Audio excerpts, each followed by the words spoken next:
Think crypto crashes are bad. 5 centuries ago, Europe had its own inflation crisis, the price revolution, and it lasted for over 100 years. Picture Europe in the year 1500. Town squares buzz with merchants selling bread, salted fish, woolcloth, and wine. Farmers haul their produce into crowded marketplaces. Monks walk quietly with rosaries dangling at their sides, and blacksmiths hammer away in smoky workshops. Coins made of silver and gold change hands constantly, stamped with the faces of kings and emperors. To the common people, money feels solid, eternal, unshakable. A coin is a coin. What could possibly go wrong? But then, over the course of a single century, everything shifts. Prices begin to creep upward, slowly at first, then with alarming speed. Bread that once cost a single coin now demands 3. Rents climb, wages stagnate, and families who once lived modestly now slip into hunger. Nobles complain about the cost of maintaining their estates, kings drown in debts, and merchants scramble to keep up with unpredictable markets. Something strange, almost invisible, is happening across the continent, a revolution of prices. This upheaval, known as the price revolution of the 16th century, was one of the most transformative economic events in European history. It wasn't a war with banners and bloodshed, though wars certainly played their part. It wasn't a plague, though suffering was widespread. Instead, it was a quieter crisis, unfolding at the dinner table, at the marketplace, and in the purses of millions of ordinary people. Historians today trace its origins to the great flood of silver and gold, pouring into Europe from the New World mountains, of treasure extracted from the mines of Potosi in Bolivia and Zacatecas in Mexico. What should have been a blessing turned into something closer to a curse. Too much silver diluted the value of money. The old balance between wages and goods broke apart. Inflation, a word yet to be invented, had arrived, and it wasn't just numbers on a ledger. Inflation gnawed at the very fabric of European society. Soldiers muttered about their pay losing value. Peasants rioted when they could no longer afford bread.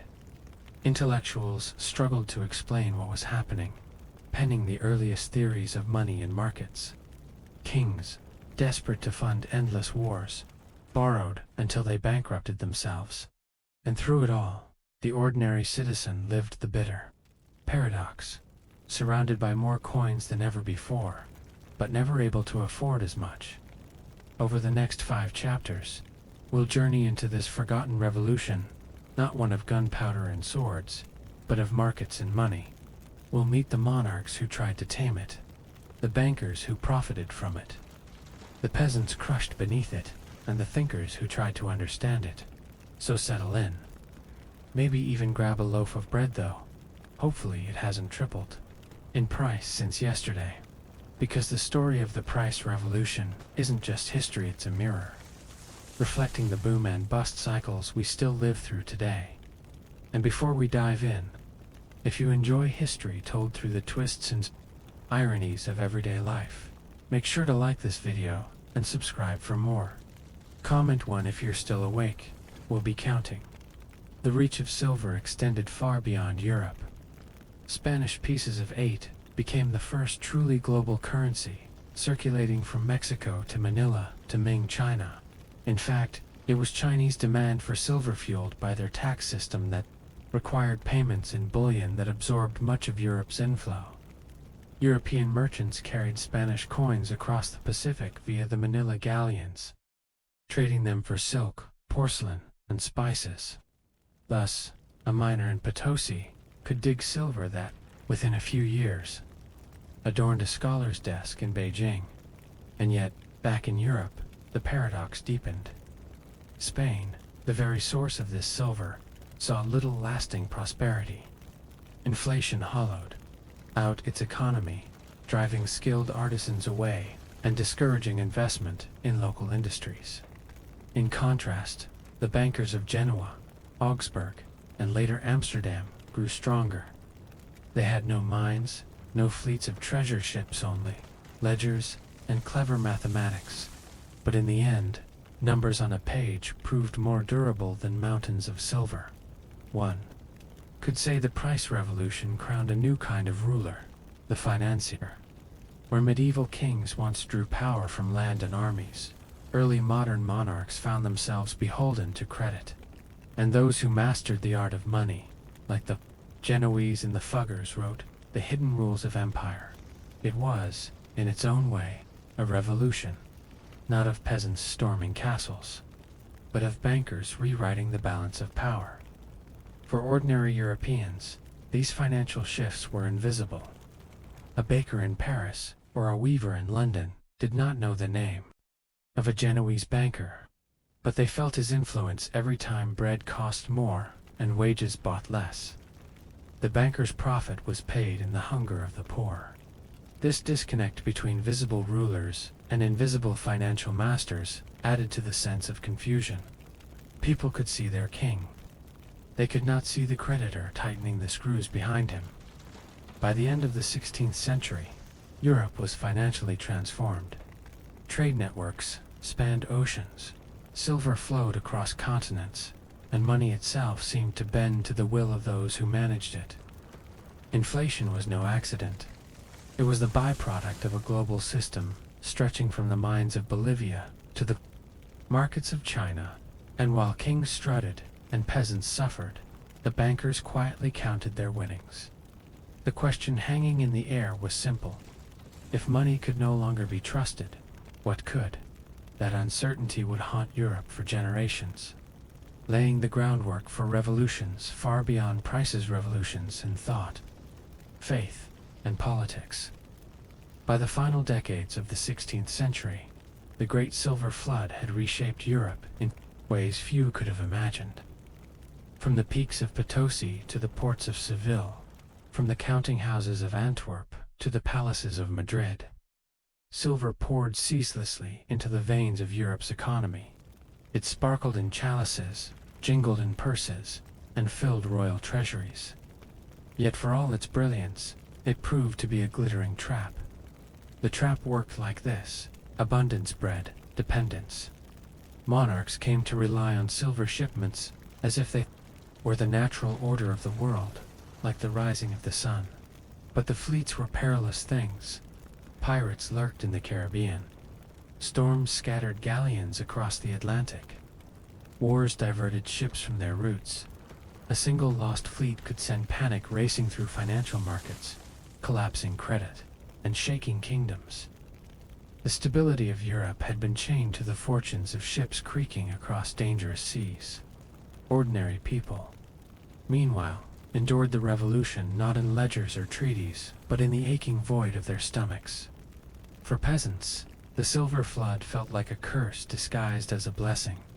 In Castile, families pawned tools or heirlooms just to pay rising rents. In England, city laborers found their children gnawing on coarser bread as wheat prices soared. In France, riots over bread became grimly familiar flashes of desperation in the shadow of plenty. Inflation was a thief that robbed silently, night after night, meal after meal. And yet, even amidst this hardship, society glittered with contradictions. Noble courts dazzled with feasts, silks, and golden chalices paid for with silver that was losing value by the day. Kings paraded their fleets and armies, proclaiming divine favor. Bankers calculated profits with cold precision, uncaring whether the coins that filled their coffers came from a soldier's wages or a peasant's empty stomach. The same silver that built cathedrals and palaces also deepened poverty and despair. For scholars and thinkers, the mystery demanded explanation. Men like Jean Bodin in France and Martin Diaz-Belqueta in Spain began to articulate what no one had put into words before: that an influx of money itself could raise prices. It was a radical shift in understanding the faint outline of what economists today call the quantity theory of money. Though their ideas were scattered and embryonic, they were the first flickers of insight into a force that would shape the modern world. Still, theory offered little comfort to those living through the chaos. For them, the silver flood was an ever-present storm, unstoppable, incomprehensible, merciless. And as the century closed, the true cost of that storm became impossible to ignore. Spain, master of the greatest treasure the world had ever known, was sliding into decline. Its fields lay neglected, its artisans impoverished, its kings bankrupt. Wealth had not saved the empire, it had hollowed it out. Elsewhere in Europe, the story was more complex. Some regions adapted, finding ways to harness inflation for growth. England's rising commercial farmers thrived by selling grain at higher prices. The Dutch, soon to throw off Spanish rule, transformed financial turbulence into the foundation of a new golden age. But everywhere, the lesson was seared into memory. Silver could enrich, but it could also destroy. Standing at the threshold of the 17th century, Europe looked transformed. A continent that once measured stability in the weight of coins had discovered that coins themselves could betray. The glitter of silver had proven to be a false promise, a trap that ensnared kings and peasants alike. And yet, the story of the price revolution was far from over. The real drama was only beginning. As prices soared, dreams of security collapsed. Families who once lived comfortably found themselves slipping into hunger. Soldiers and workers discovered their wages bought less each year, and the anger of the common people, resentful, desperate, and betrayed, began to simmer. The question that haunted them was simple and terrifying. If silver could not be trusted, what could? That is where we turn next.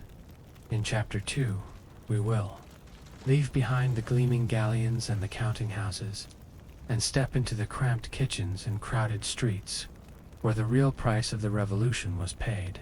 We'll follow the lives of ordinary people as they watched their dreams shrink with every coin. And we'll see how rising prices threatened not just their tables, but the very stability of Europe itself. So take a deep breath, because if you thought the silver flood was unsettling, wait until you see what happened when bread itself became a luxury. The strain often exploded into violence. In France, bread riots became common whenever shortages hit. In Spain, peasants sometimes refused to pay rents they could no longer afford, leading to bloody crackdowns by landlords. In the Holy Roman Empire, inflation fueled discontent that fed into larger upheavals, including the German Peasants' War of the 1520s. That rebellion was crushed, but its memory lingered as a reminder that when bread becomes too costly, revolution may follow. What makes the story haunting is how familiar it feels. Substitute the 16th century loaf of bread with today's grocery bills or rent payments, and the emotions are the same. People feel cheated by forces they cannot control, betrayed by leaders who promise prosperity, and exhausted by the endless climb of prices. In this sense, the price revolution is not some dusty episode of economic history. It is a mirror of the human condition, repeated in every age where wealth arrives too suddenly and unevenly. By the end of the century, the changes were undeniable. The Europe of 1600 was not the Europe of 1500. A continent that once believed money was as solid as silver had learned the bitter lesson that even silver can melt away in value, and the common folk, who bore the heaviest burden, were left with a new kind of fear, that their children might never know a world where money could be trusted. The glitter of silver may have dazzled peasants and merchants alike, but for kings, it was both a blessing and a curse. Few monarchs embodied this paradox more clearly than Philip II of Spain. The man who sat on what was then the richest throne in Europe, Philip inherited a kingdom flush with American treasure. Galleons arrived regularly at Seville, unloading tons of silver destined for the royal treasury. To a casual observer, Spain seemed invincible. The king could hire soldiers by the tens of thousands, finance fleets to guard his empire, and commission magnificent palaces that gleamed like monuments to eternal wealth. To his subjects, he was the most Catholic king, chosen by God and enriched by fortune. And yet, beneath the glitter, Philip's finances were a mess. Wars devoured silver faster than it arrived. Spain fought almost constantly against France, against the rebellious Dutch provinces, against the Ottoman Empire, and eventually against England with the doomed Armada. Each campaign demanded staggering sums. Soldiers demanded wages, ships needed timber and cannons, fortresses required upkeep. The flow of silver seemed endless, but the expenses of empire were bottomless. To bridge the gap, Philip leaned heavily on Europe's bankers. The Genoese financiers in particular became the lifeline of the Spanish crown. They advanced loans, secured by future silver shipments, charging handsome interest. It was a brilliant system until the inevitable happened. If silver shipments were delayed by storms, pirates, or wars, the king defaulted. Philip II declared bankruptcy not once, but 4 times during his reign. Imagine the absurdity. The richest monarch in Christendom, awash in silver, unable to pay his bills. This was not merely a Spanish problem. When Philip defaulted, the shockwaves rippled through Europe. Credit markets in Antwerp trembled. Merchants held their breath. The realization dawned on everyone. Silver alone could not guarantee stability. In fact, silver had destabilized everything. The irony deepened when one considers how the silver was spent. Much of it never stayed in Spain at all. Instead, it flowed outward to Italy, France, and the Low Countries, paying for armies and supplies. From there, it traveled further, into the coffers of bankers, and even into the markets of Asia. Spanish silver coins, the famous pieces of 8, circulated as far away as China, where they were prized as reliable currency. In a sense, Spain was the middleman of a global economy it could barely control. The empire dug up treasure, shipped it across the ocean, and watched it slip through its fingers. Meanwhile, at home, the Spanish economy suffered. Why bother investing in local industry when silver arrived in such torrents? Why develop manufacturing when foreign merchants were eager to sell finished goods in exchange for bullion? Spain became wealthy but hollow. It consumed more than it produced, living off silver like a man burning through an inheritance without ever learning to earn. Philip's predicament was mirrored, in smaller scale, by other monarchs. In France, the Valois kings groaned under debts as inflation eroded tax revenues. In England, the Tudor monarchs debased their coinage, reducing the silver content of coins to stretch their finances further. A move that only fueled inflation. Across Europe, rulers faced the same dilemma. Their treasuries overflowed with coins, but those coins bought less and less. The strain between rulers and subjects often broke into open conflict. In the Netherlands, resentment against Spanish taxation combined with religious tension to spark the Dutch revolt. In France, heavy burdens on peasants to fund wars fueled waves of unrest. Even in England, inflation helped set the stage for the social upheavals of the 17th century. Money, or rather, the loss of its value, became a quiet but powerful driver of political change. And yet, the kings did not abandon their silver addiction. How could they? The fleets arriving from the Americas seemed like a gift from heaven. Each ingot represented not just wealth, but legitimacy, proof that God smiled upon their reign. To admit that silver was undermining their kingdoms would be to admit that the very foundation of their power was flawed. So they borrowed more, taxed more, and prayed that tomorrow's shipments would solve today's crises. It is tempting to laugh at their predicament. A monarch drowning in silver, but gasping for funds, sounds like the setup to a tragicomic play. But the consequences were deadly serious. Bankruptcies meant unpaid soldiers. Unpaid soldiers meant mutinies, and mutinies often ended with entire cities sacked and burned.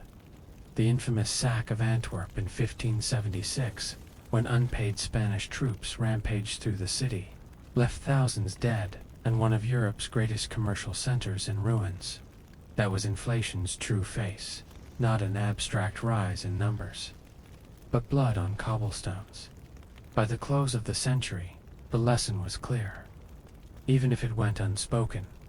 Wealth is not measured by the glitter of coins, but by the balance between money, goods, and trust.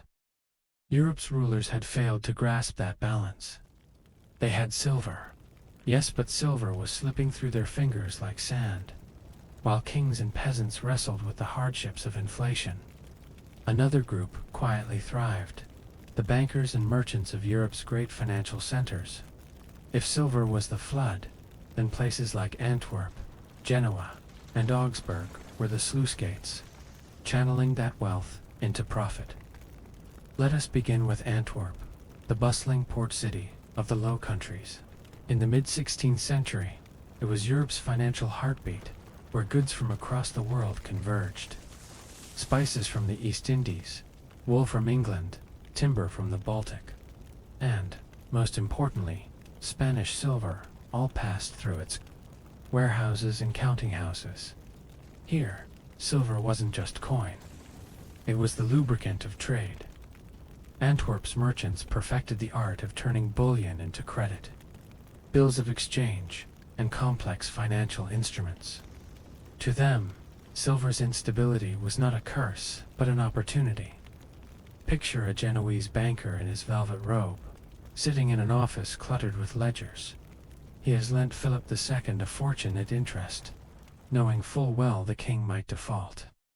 But when Philip does pay, the returns are immense. The Genoese financiers had perfected a system known as the ascendento, contracts that allowed them to advance money to the crown in exchange for control over future silver shipments. They became, in effect, the king's creditors and his masters. With each loan, they tied Spain tighter into their web.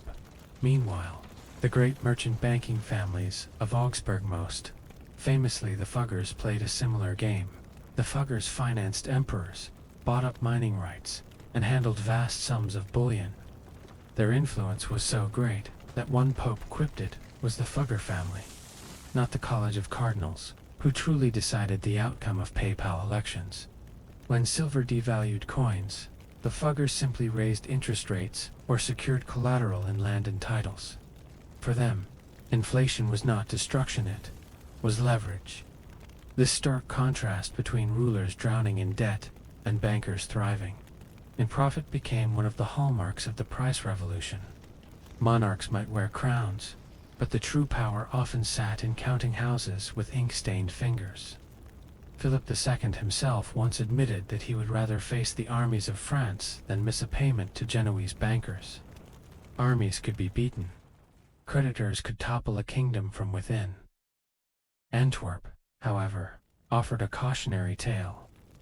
In 1576, unpaid Spanish troops mutinied and sacked the city in a frenzy of looting and murder.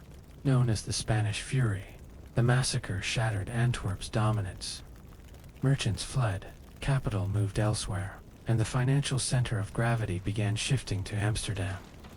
It was an early reminder that while silver created wealth, it also created volatility. Prosperity could vanish overnight if soldiers went unpaid or credit networks snapped. The reach of silver extended far beyond Europe. Spanish pieces of 8 became the first truly global currency, circulating from Mexico to Manila to Ming China. In fact, it was Chinese demand for silver fueled by their tax system that required payments in bullion that absorbed much of Europe's inflow. European merchants carried Spanish coins across the Pacific via the Manila galleons, trading them for silk, porcelain, and spices. Thus, a miner in Potosi could dig silver that, within a few years, adorned a scholar's desk in Beijing. And yet, back in Europe, the paradox deepened. Spain, the very source of this silver, saw little lasting prosperity. Inflation hollowed out its economy, driving skilled artisans away and discouraging investment in local industries. In contrast, the bankers of Genoa, Augsburg, and later Amsterdam grew stronger. They had no mines, no fleets of treasure ships only, ledgers, and clever mathematics. But in the end, numbers on a page proved more durable than mountains of silver. One could say the price revolution crowned a new kind of ruler, the financier. Where medieval kings once drew power from land and armies, early modern monarchs found themselves beholden to credit. And those who mastered the art of money, like the Genoese and the Fuggers, wrote the hidden rules of empire. It was, in its own way, a revolution, not of peasants storming castles, but of bankers rewriting the balance of power. For ordinary Europeans, these financial shifts were invisible. A baker in Paris or a weaver in London did not know the name of a Genoese banker, but they felt his influence every time bread cost more and wages bought less. The banker's profit was paid in the hunger of the poor. This disconnect between visible rulers and invisible financial masters added to the sense of confusion. People could see their king. They could not see the creditor tightening the screws behind him. By the end of the 16th century, Europe was financially transformed. Trade networks spanned oceans, silver flowed across continents, and money itself seemed to bend to the will of those who managed it. Inflation was no accident. It was the byproduct of a global system stretching from the mines of Bolivia to the markets of China. And while kings strutted and peasants suffered, the bankers quietly counted their winnings. The question hanging in the air was simple. If money could no longer be trusted, what could? That uncertainty would haunt Europe for generations, laying the groundwork for revolutions far beyond Price's revolutions in thought, faith, and politics. By the final decades of the 16th century, the Great Silver Flood had reshaped Europe in ways few could have imagined. From the peaks of Potosi to the ports of Seville, from the counting houses of Antwerp to the palaces of Madrid, silver poured ceaselessly into the veins of Europe's economy. It sparkled in chalices, jingled in purses, and filled royal treasuries. Yet for all its brilliance, it proved to be a glittering trap. The trap worked like this: abundance bred dependence. Monarchs came to rely on silver shipments as if they were the natural order of the world, like the rising of the sun. But the fleets were perilous things. Pirates lurked in the Caribbean. Storms scattered galleons across the Atlantic. Wars diverted ships from their routes. A single lost fleet could send panic racing through financial markets, collapsing credit, and shaking kingdoms. The stability of Europe had been chained to the fortunes of ships creaking across dangerous seas. Ordinary people, meanwhile, endured the revolution not in ledgers or treaties, but in the aching void of their stomachs. For peasants, the silver flood felt like a curse disguised as a blessing. In Castile, families pawned tools or heirlooms just to pay rising rents. In England, city laborers found their children gnawing on coarser bread as wheat prices soared. In France, riots over bread became grimly familiar flashes of desperation in the shadow of plenty. Inflation was a thief that robbed silently, night after night, meal after meal. And yet, even amidst this hardship, society glittered with contradictions. Noble courts dazzled with feasts, silks, and golden chalices paid for with silver that was losing value by the day. Kings paraded their fleets and armies, proclaiming divine favor. Bankers calculated profits with cold precision, uncaring whether the coins that filled their coffers came from a soldier's wages or a peasant's empty stomach. The same silver that built cathedrals and palaces also deepened poverty and despair. For scholars and thinkers, the mystery demanded explanation. Men like Jean Bodin in France and Martin Diaz-Belqueta in Spain began to articulate what no one had put into words before: that an influx of money itself could raise prices.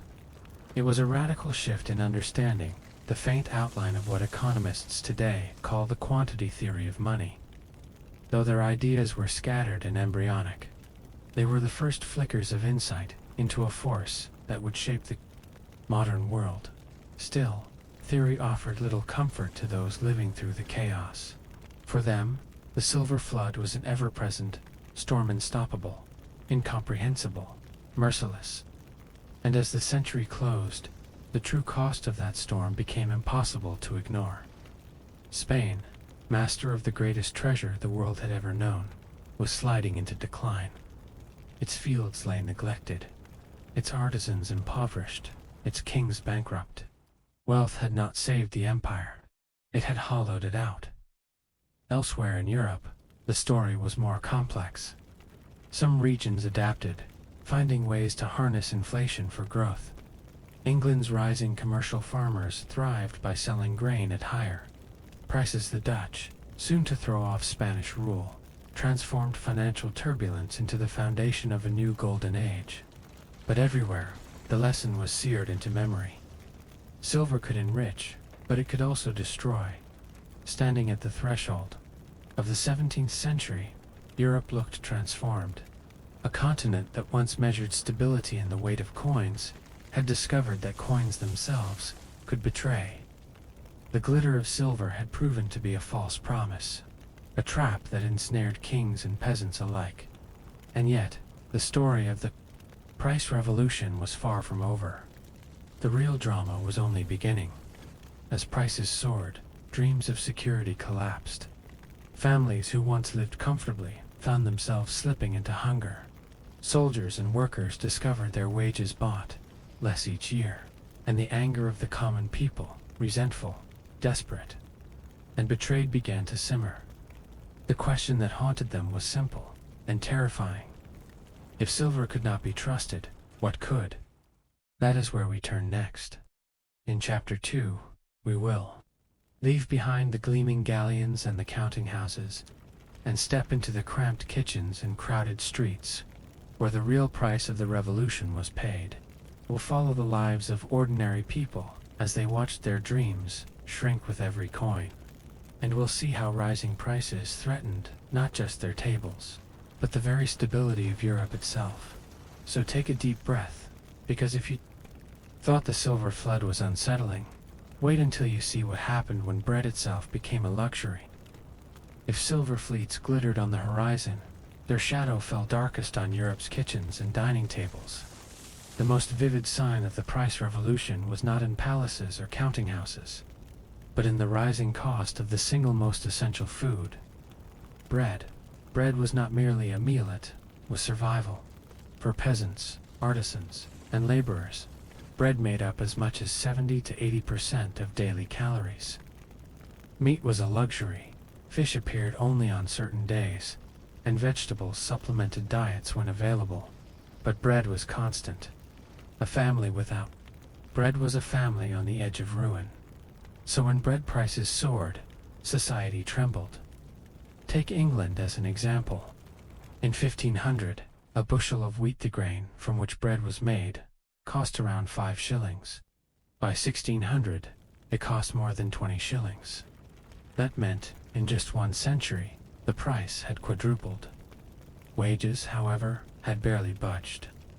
Skilled craftsmen like weavers or carpenters saw their daily pay rise slightly, but nowhere near enough to match food costs. The result was a relentless squeeze. More hours of labor for less nourishment. Imagine a London apprentice in 1580, pockets jangling with the small coins of his weekly wage. He approaches a baker's stall, expecting to buy enough bread to last several days. Instead, he realizes the money covers barely 2 days' worth. He must cut meals short, share smaller loaves with his family, or go hungry. His frustration is not abstract. It is a gnawing in the stomach, a dull ache that lingers through the night. France fared no better. Chroniclers in Paris noted that poor families stretched dough with chestnut flour or oats, producing darker, coarser loaves that were harder to digest. In years of bad harvest, combined with inflation, bread became almost unobtainable for the urban poor. Crowds stormed bakeries, demanding just prices. If bakers were suspected of hoarding or profiteering, mobs sometimes looted their shops. Hunger does not debate, economics erupts. Spain, the supposed land of silver, suffered perhaps the bitterest irony. The Castilian heartland, drained of manpower by emigration to the Americas and endless wars, could not produce enough grain. Prices rose even faster there, so that families in Seville or Toledo often found themselves hungrier than peasants in more modest regions of Europe. Imagine the rage. Ships arrived heavy with silver ingots. Yet in the markets of Castile, mothers begged for bread. This crisis of food was not merely about empty stomachs. It reshaped society. Landlords raised rents to match the rising price of grain, squeezing peasants further. In England, this sparked the spread of enclosures. Landlords fenced off common lands to pasture sheep for profit, displacing families who had once relied on those fields for subsistence. Dispossessed peasants became vagrants, wandering the countryside in search of work. Governments responded harshly, passing vagrancy laws that punished the poor rather than easing their burden. The stress also altered family life. Marriage was delayed, as young men could not afford to establish households. Birth rates slowed in some regions. Women, tasked with stretching food further, bore the brunt of hunger.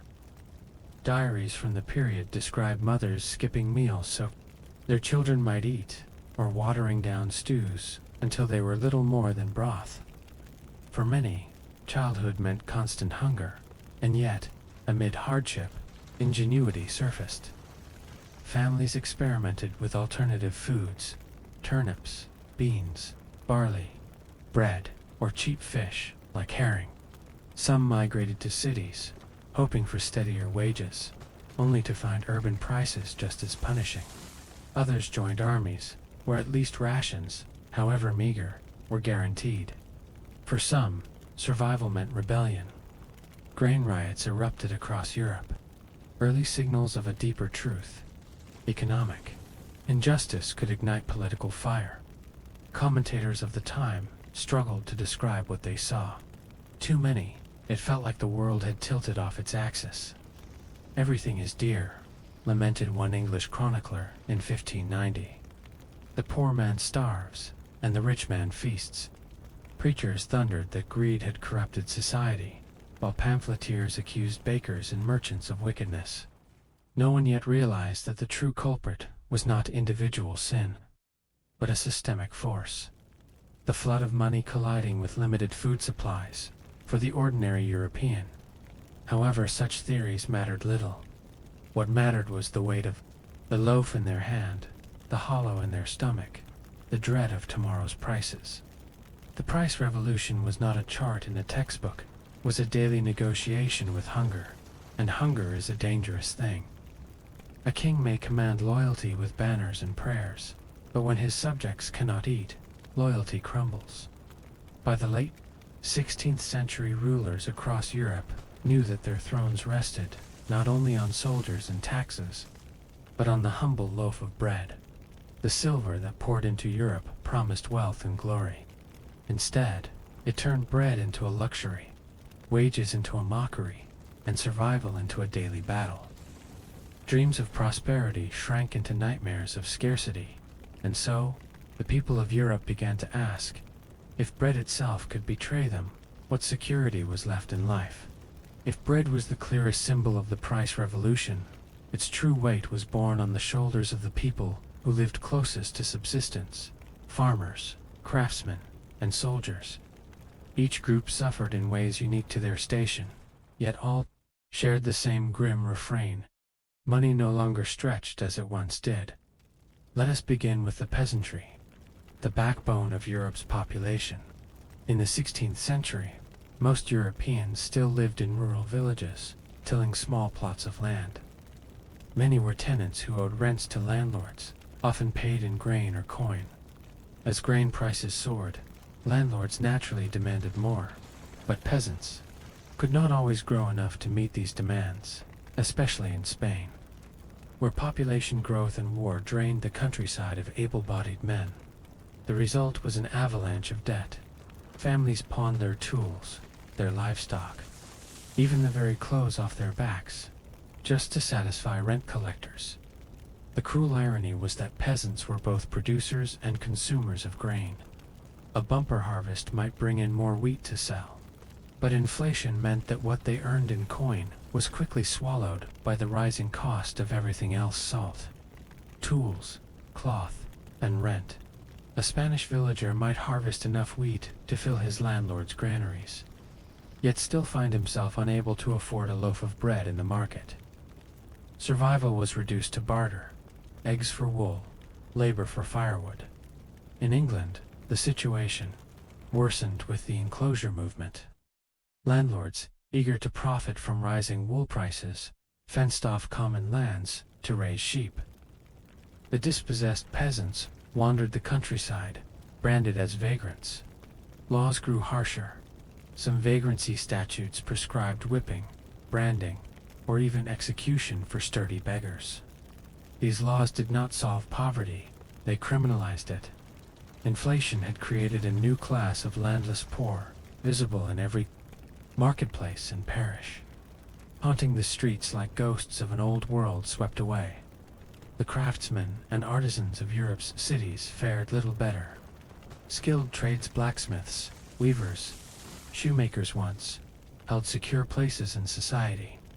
Guilds regulated wages and quality, ensuring stability. But guild wages did not rise with prices. A cobbler in Paris might labor all day to earn what once paid for a week's worth of food, only to find it now covered just 3 days.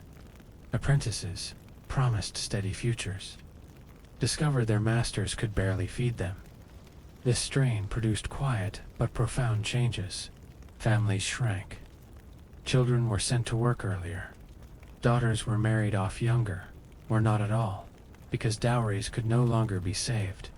In some towns, artisans abandoned their trades altogether, seeking work as day laborers or soldiers. The dignity of craft could not survive when a loaf of bread consumed half a day's wages. And then there were the soldiers, Europe's restless, often desperate profession. In theory, soldiers were fortunate. They received regular wages and rations, but in practice, wages were fixed while prices climbed steadily higher. A German Landsknecht, famed for his colorful plumes and mercenary swagger, might march into battle with jingling purses, only to discover those purses bought little in a French or Italian market. When pay was delayed or coinage debased, mutiny followed.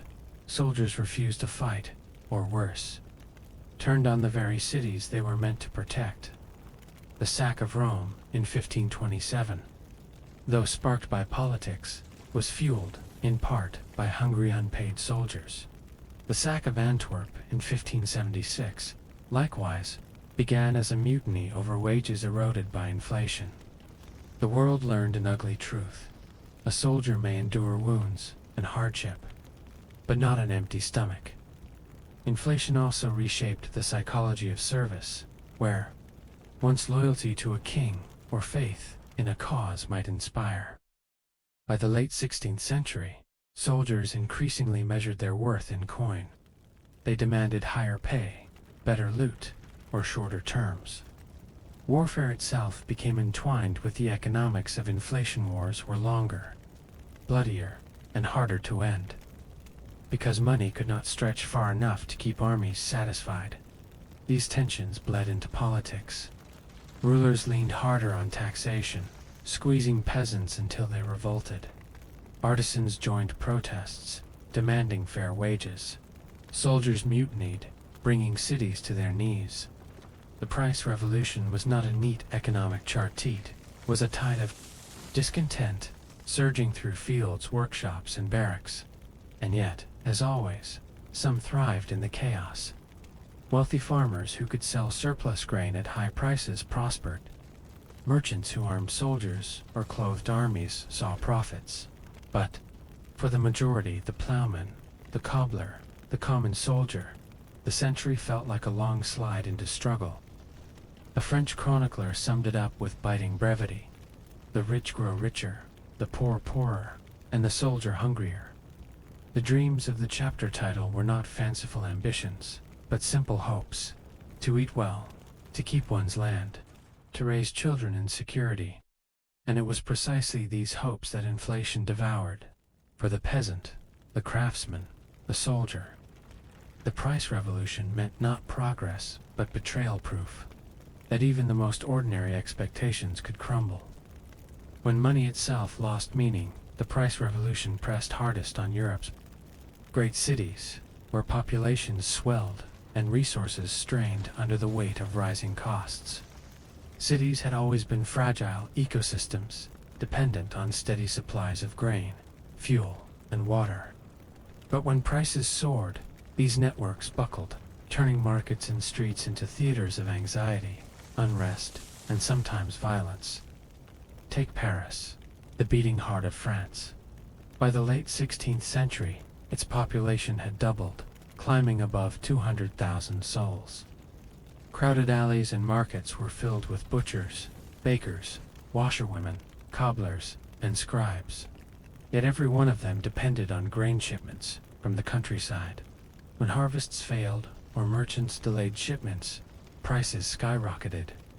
Bakers faced impossible choices: raise the cost of bread and risk riots, or sell at a loss and face ruin. Too often the mob made the decision for them. Chroniclers describe angry crowds storming bakeries, shouting "pain, pain," until loaves were handed out or shops were looted. London felt a similar pressure. Its population surged from about 50,000 in 1500 to nearly 200,000 by 1600, quadrupling in just a century. Narrow lanes choked with people, timber houses leaned over streets, and markets overflowed with demand. But wages for apprentices and laborers lagged far behind the cost of living. Rent consumed larger shares of income, leaving little for food. Landlords exploited the shortage of housing, subdividing houses into tiny, crowded rooms where families crammed together. Poverty was visible everywhere: beggars at church doors, hungry children clustering near taverns, thieves lurking in alleys. City councils tried to regulate prices. A size of bread laws in England set official prices for loaves depending on wheat costs, while French officials inspected markets to prevent hoarding. But enforcement was patchy, and merchants always found loopholes. Inflation made these laws increasingly unworkable. The fixed-price loaf that once fed a family now shrank in size, until buyers joked bitterly that soon they'd need magnifying glasses to see their bread. The tension of urban life was not just economic, it was psychological. Anxiety about survival seeped into culture. Pamphlets warned of a society collapsing under greed. Preachers thundered that God was punishing the sins of cities. In Germany, prints by artists like Hans Holbein depicted skeletal death haunting markets and homes, reminding viewers that famine and want were never far away. Inflation also magnified class divisions. The wealthy elite merchants, bankers, and nobles continued to feast in opulent halls. They imported spices, fine silks, and sugar, flaunting luxuries before neighbors who could barely afford rye bread. In cities like Antwerp, the contrast between glittering merchant mansions and the hovels of the poor grew unbearable. Resentment simmered. When riots erupted, mobs often targeted warehouses or homes of the wealthy, symbols of a prosperity that seemed cruelly out of reach. Even institutions, strained. Hospitals, already burdened by waves of plague, found themselves caring for increasing numbers of the hungry and homeless. Monasteries, once providers of alms, were dissolved in England under Henry VIII, removing a vital safety net for the poor. Without charity, the urban destitute faced harsher realities. Authorities responded not with relief, but with repression. Workhouses, whipping posts, and debtors' prisons became fixtures of city life. Poverty was no longer seen as misfortune, but as moral failing, a convenient fiction in an age when even the diligent could not keep pace with prices. But perhaps the most telling sign of urban strain was migration. Peasants flooded into cities, hoping for better wages, only to find misery multiplied. Crowds of underemployed men lingered at dockyards and building sites, waiting for day labor. Women took in laundry or sold small goods in markets, eking out pennies. Children begged or stole. Cities swelled with restless populations that rulers alternately feared and exploited. A hungry city, rulers knew, was a dangerous city. Consider Seville, gateway of the silver fleets. On paper, it was rich beyond measure, its docks bustling with ships, unloading treasure. But in reality, the flood of silver drove prices sky-high. Sailors, artisans, and laborers found themselves poorer than ever. Contemporary accounts describe beggars thronging church steps, competing for scraps. The paradox was stark. A city drowning in bullion, yet starving in bread. And yet, even in these conditions, life carried on with moments of resilience. Markets still buzzed, taverns filled with laughter, festivals drew crowds. People adapted in small ways, sharing housing, stretching meals, forming neighborhood networks of support. They complained, rioted, cursed kings and bakers, but they endured. The human spirit, it seemed, could stretch even when coins shrank. Still, the price revolution etched deep scars on the urban psyche. Cities became crucibles of inequality, where the gap between rich and poor yawned wider than ever. Bread riots and vagrancy laws were not temporary troubles, but enduring features of life. And beneath the surface, resentment smoldered, waiting for sparks: religious conflict, political strife, or sheer hunger to ignite it. By 1600, Europe's cities stood transformed. They were larger, louder, richer in trade, yet poorer in trust. Inflation had taught city dwellers a bitter lesson. Prosperity could walk hand in hand with misery, and silver could weigh heavier on the poor than chains. When bread became scarce, and coins lost their worth, anger was never far behind. The price revolution did not merely empty stomachs, it inflamed tempers, toppled loyalties, and, in some places, spilled blood. For rulers who imagined inflation a mere inconvenience, the century delivered a harsh lesson. Hungry subjects make dangerous subjects. Across France, unrest became a recurring spectacle. Cities erupted in émeutes de subsistances, riots whenever harvests failed or grain prices soared beyond reach. Crowds stormed warehouses, seized grain carts, and forced merchants to sell at what they called the just price. These mobs were not anarchic chaos. They were communities, defending survival, enforcing their own sense of fairness when markets betrayed them. Yet from the viewpoint of authorities, such riots threatened the very order of society. Soldiers were dispatched, arrests made, punishments swift, but no punishment could erase the memory of hunger. In Spain, discontent took subtler forms, but was no less corrosive.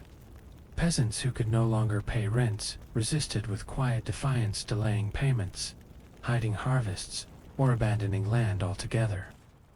In towns, mutters of betrayal spread. How could a land drowning in silver leave its people starving? The irony bred cynicism, weakening the loyalty that once bound subject to crown. Worse still, inflation hollowed out the very heart of Spain's military machine. Mutinies erupted among the tercios, Spain's proud infantry, when pay failed to keep pace with rising costs. As in Antwerp in 1576, soldiers often expressed their fury not at enemies, but at their own masters. In the Holy Roman Empire, the situation escalated further. The German Peasants' War of 1524 to 1525, though sparked by religious grievances, was sharpened by economic pressures. Inflation eroded the meager living of peasants already crushed by taxes and dues.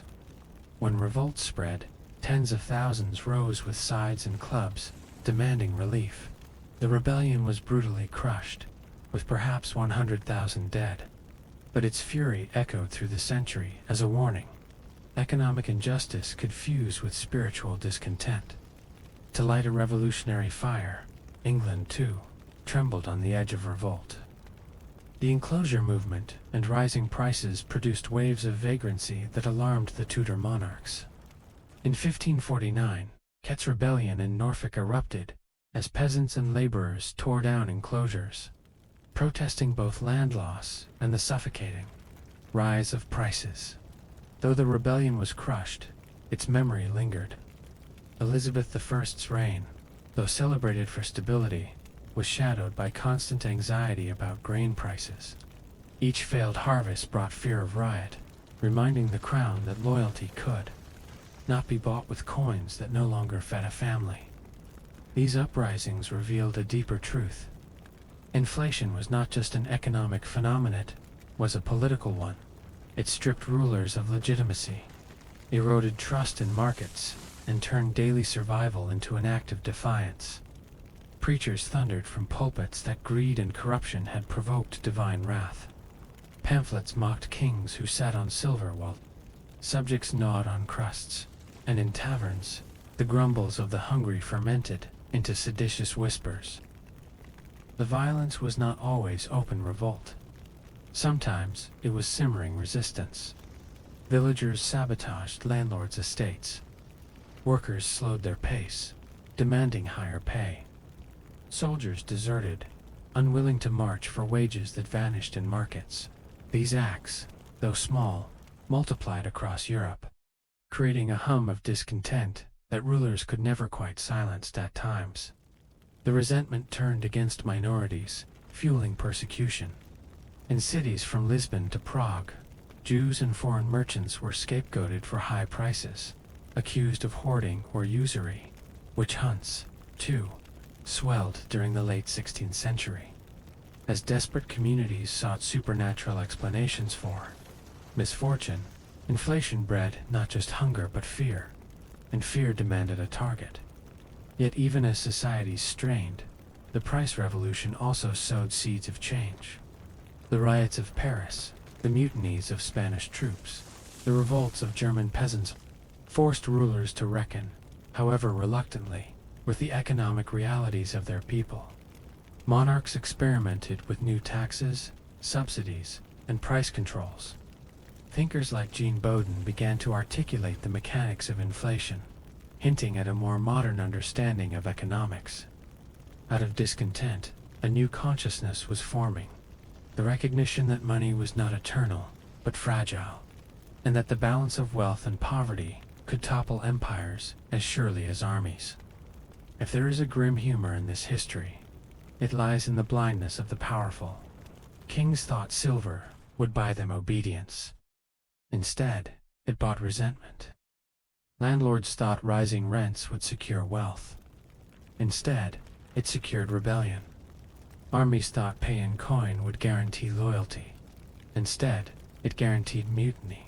Inflation, invisible yet relentless, outmaneuvered them all. By the dawn of the 17th century, Europe was no stranger to revolt. Hunger had made rebels of peasants, mutineers of soldiers, and rioters of city dwellers. The price revolution had not only raised prices, it had raised tempers, shortened patience, and made the very fabric of order precarious. And the question lingered like smoke after a riot. How long could kings and crowns balance on such fragile ground? By the closing years of the 16th century, the full toll of the price revolution had become unmistakable. It was not just that bread cost more, or that wages lagged behind. It was that the very dreams of ordinary people, the simple hopes of stability, dignity, and security were dissolving. For the peasant, the dream had been to keep land, pass it to children, and feed the family from harvest to harvest. Inflation shattered that rhythm. Rents doubled, debts mounted, and land was lost. Generations who had worked the same fields now drifted as vagrants, scorned by authorities and punished by law. The dream of stability withered into a nightmare of dispossession. For the craftsman, the dream was mastery. To perfect a trade, support a household, and maintain respect within the guild. Inflation corroded that respect. A shoemaker who once stood tall in his parish now counted pennies for flour. A weaver who prided himself on skill watched merchants undercut him with cheaper mass-produced cloth. The dream of security in craft crumbled into humiliation as dignity gave way to poverty. For the soldier, the dream was loyalty rewarded, service to king, or faith promised honor and wages. Inflation made a mockery of both. Coins that clinked proudly in a soldier's purse bought less every year. Mutiny replaced loyalty, looting replaced service. The dream of honor in arms decayed into bitter cynicism. Even for the urban poor, whose lives were always precarious, inflation stripped away the thin safety nets that once softened hardship. Monasteries dissolved, almsgiving shrank, and debtors. Prisons filled. The poor became more visible, more desperate, more criminalized. To live in a city by 1600 was to live under the constant shadow of hunger. With riots and repression as the only political dialogue, what makes the story haunting is its universality. Inflation respected no boundaries. It gnawed at the farm, the workshop, the barracks, and the city street alike.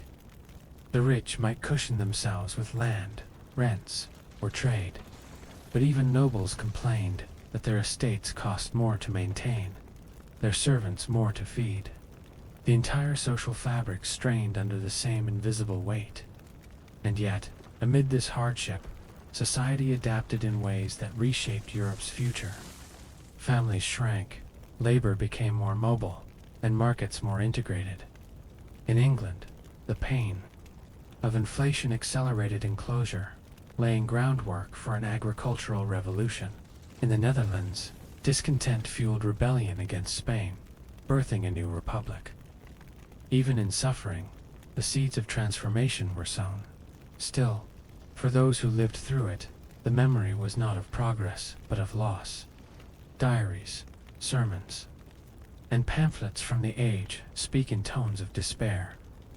"Never has bread been so dear," lamented a French priest. An English chronicler wrote bitterly, "The poor are made poorer, the rich do wax richer, and God is mocked by our vanity." Inflation was not understood, but it was felt in every home. The greatest wound was trust. Trust in coin, trust in rulers, trust in the fairness of life itself. When money failed, everything else seemed uncertain. If a loaf of bread could betray, what else might crumble? Family, faith, kingdom, all seemed less secure in a world where silver lost meaning. This is why the price revolution lingers in history, not as a dry chart of numbers, but as a human story of shattered hopes. It was the moment Europe learned, in pain, that wealth could destroy as well as create, and that stability could vanish even without war or plague. And as we turn to the next chapter, the stage shifts from the homes of peasants and the markets of cities to the thrones of kings. For rulers, inflation was not only a matter of feeding subjects, it was a matter of financing wars, sustaining empires, and maintaining legitimacy. The silver that starved peasants also bankrupted monarchs. The hunger that fueled riots also toppled crowns. Because if bread could betray the poor, silver could betray kings. That is the paradox awaiting us in Chapter 3. Kings, coins, and chaosware. Monarchs who seemed richest in history discovered they were the most fragile of all.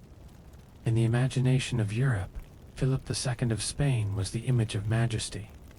He ruled over the first true global empire, stretching from the Netherlands to Italy, from the Americas to the Philippines.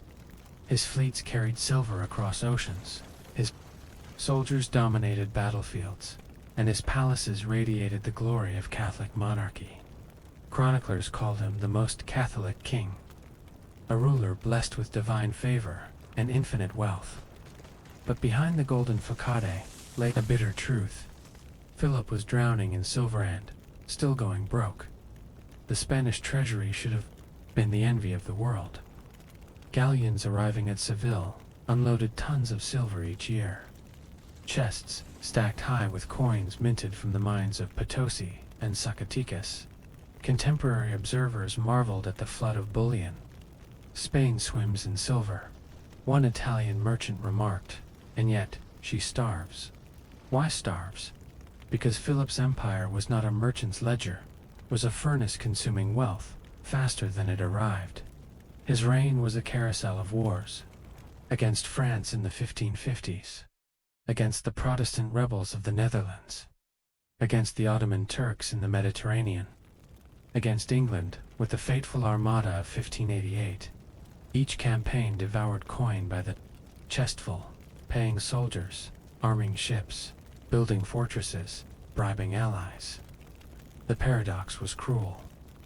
Silver promised endless war. War devoured endless silver, and still, it was never enough to bridge the gap. Philip turned to the financiers of Genoa. These bankers had perfected the art of advancing loans against future silver shipments, contracts known as minnows. They became Spain's lifeline, providing credit when galleons were delayed or wars ran over budget. But loans demanded repayment, and repayment demanded more silver. It was a vicious cycle.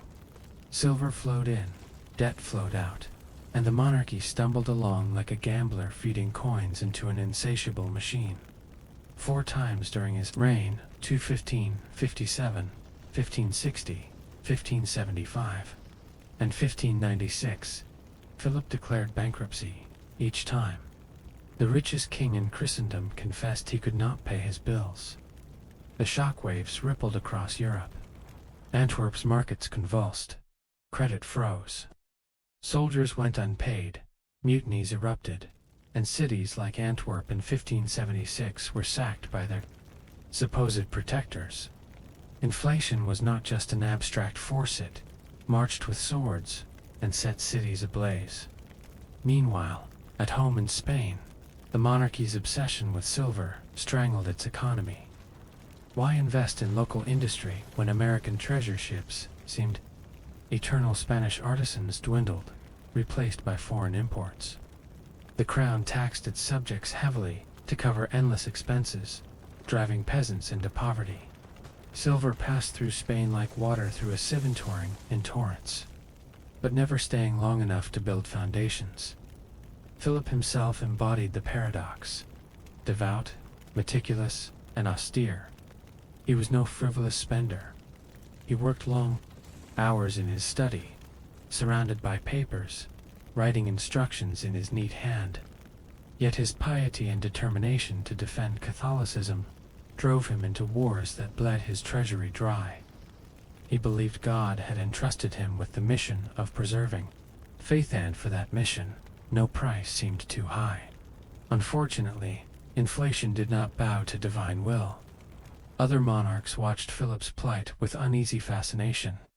France's Valois kings, likewise drowning in debts, struggled to finance wars of religion while prices climbed. England's Tudors, more cautious, resorted to debasing their coinage, reducing silver content to stretch their resources. Short-term fix that worsened inflation. Everywhere kings learned the same bitter lesson. Money, once thought eternal, was slipping through their grasp. For their subjects, the irony was infuriating. They paid taxes, endured conscription, and suffered hunger, all while being told their king possessed more silver than any ruler alive. To peasants and artisans, it felt like betrayal. If treasure could not feed them, what good was treasure? By the century's end, Philip II's empire stood as both the grandest and the most fragile in Europe. Its banners flew across the globe, but its coffers were empty. Its armies won battles but sacked their own cities. Its king sat upon a silver throne that crumbled beneath him. This was the chaos at the heart of monarchy in the age of inflation. Kings seemed rich, but were poor. They commanded armies, yet could not pay them. They ruled empires, but were ruled by bankers. The price revolution had turned crowns into creditors' playthings, and monarchs into clients of men with ledgers instead of swords. The story of Philip II was a warning written in silver. No empire, however vast, could escape the invisible chains of inflation, while Spain's Philip II was declaring bankruptcies from his mountain of silver. Other monarchs across Europe faced their own battles with the invisible enemy of inflation. Whether Bourbon, Valois, or Tudor, all discovered that the price revolution respected no crown. Kings might command armies and dictate law, but they could not order coins to hold their value. Take France. The Valois kings of the 16th century were caught between two crushing forces: the religious wars that tore the kingdom apart, and the economic storm of rising prices. Grain costs soared, while tax revenues stagnated. What good was collecting more levers in tax if each lever bought less wheat than the year before? Officials scrambled to keep up, but their solutions often deepened the problem. Taxes in France were notoriously unequal. Nobles and clergy enjoyed vast exemptions, leaving the burden to fall heaviest on peasants and townsfolk. As inflation eroded incomes, these taxes became unbearable. Peasants muttered darkly that kings cared more for court feasts than for their subjects' hunger. Urban guilds protested stagnant wages. Riots broke out when bread became scarce. Yet kings like Henry III, and later Henry IV, needed money not only for their courts but for armies to fight Catholics against Protestants, Protestants against Catholics. War devoured coin like a furnace. It was Henry IV, ascending the throne in 1589 after decades of civil war, who grasped the danger most clearly. A pragmatic ruler, he understood that political stability required economic relief. His famous minister, Duke of Sully, worked to reform taxation, reduce corruption, and rebuild agriculture. Henry's goal, as legend has it, was that every peasant in my realm shall have a chicken in his pot on Sundays. It was a simple vision, born of an age when bread had become the measure of royal legitimacy. His efforts slowed the bleeding, but they could not erase the scars of decades when inflation and war had walked hand in hand. Across the Channel, the Tudor monarchs of England faced a different challenge. Lacking Spain's silver fleets, they turned to debasement, deducing the precious metal content of coins while keeping their face value the same. Henry VIII, famous for wives and wars, was also infamous as a debaser, by melting down old coins and minting new ones with less silver. He effectively stretched his treasury. But the ruse was obvious. Merchants quickly recognized the lighter, baser coins and raised prices to compensate. Wages lagged, bread soared, and public trust in money corroded. The English even coined bitter jokes. The king has clipped not just his wives, but his coin as well. Elizabeth I, inheriting her father's mess, launched a bold reform in the 1560s. She called in the debased coins and reissued money of higher purity, hoping to restore faith.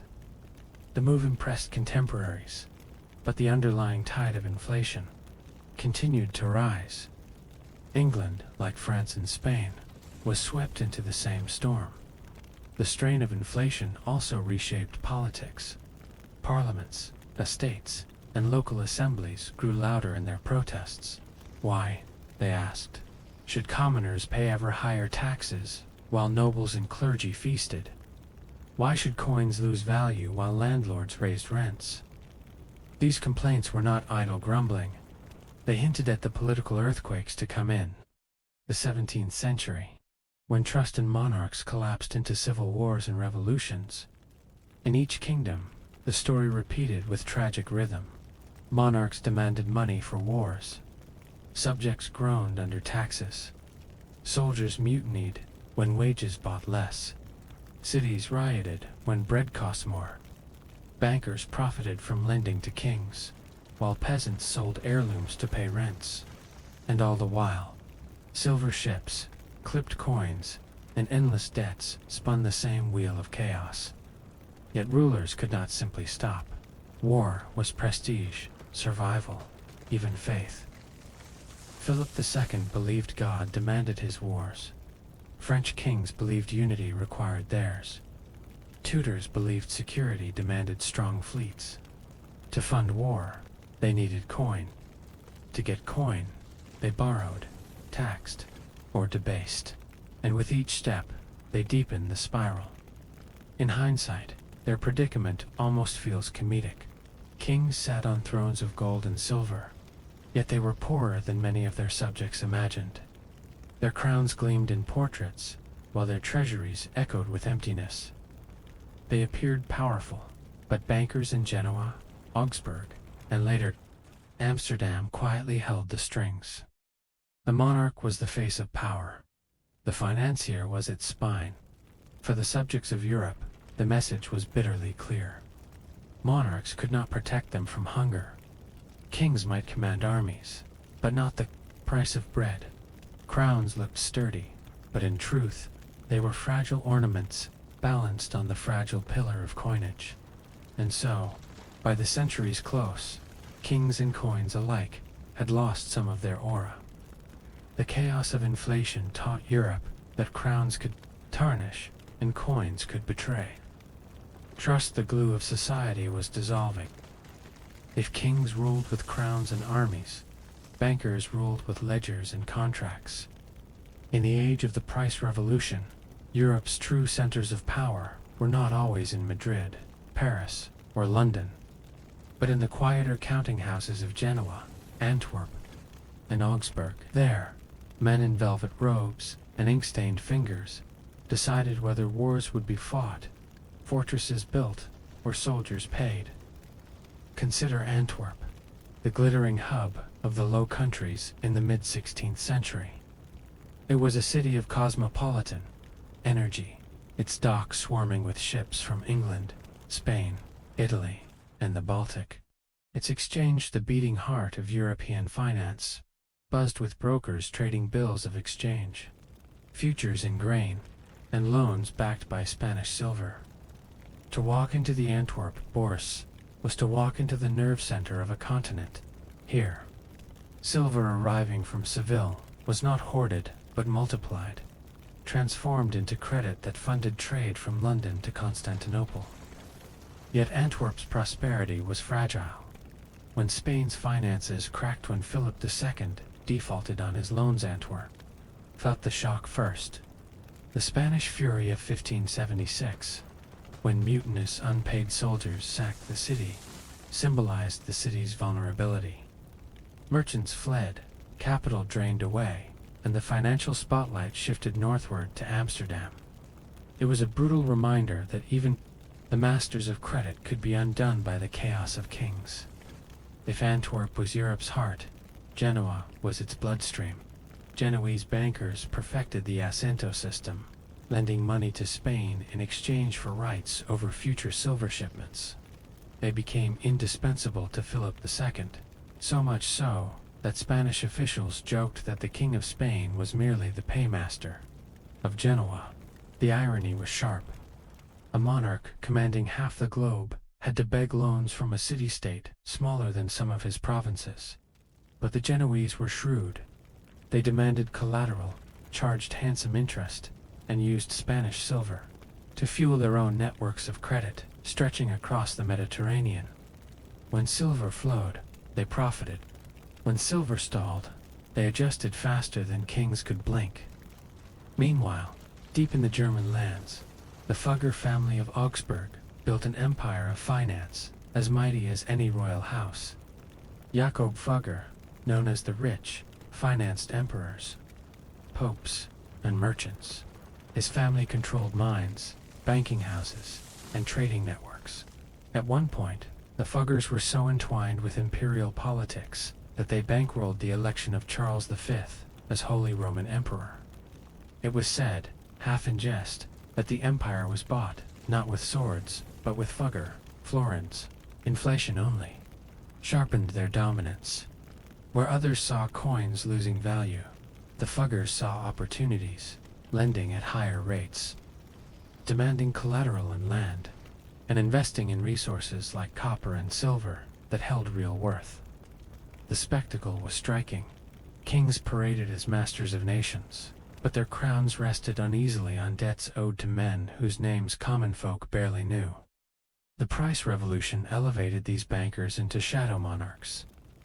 Decisions made in Genoa or Augsburg determined the fate of wars, cities, and dynasties.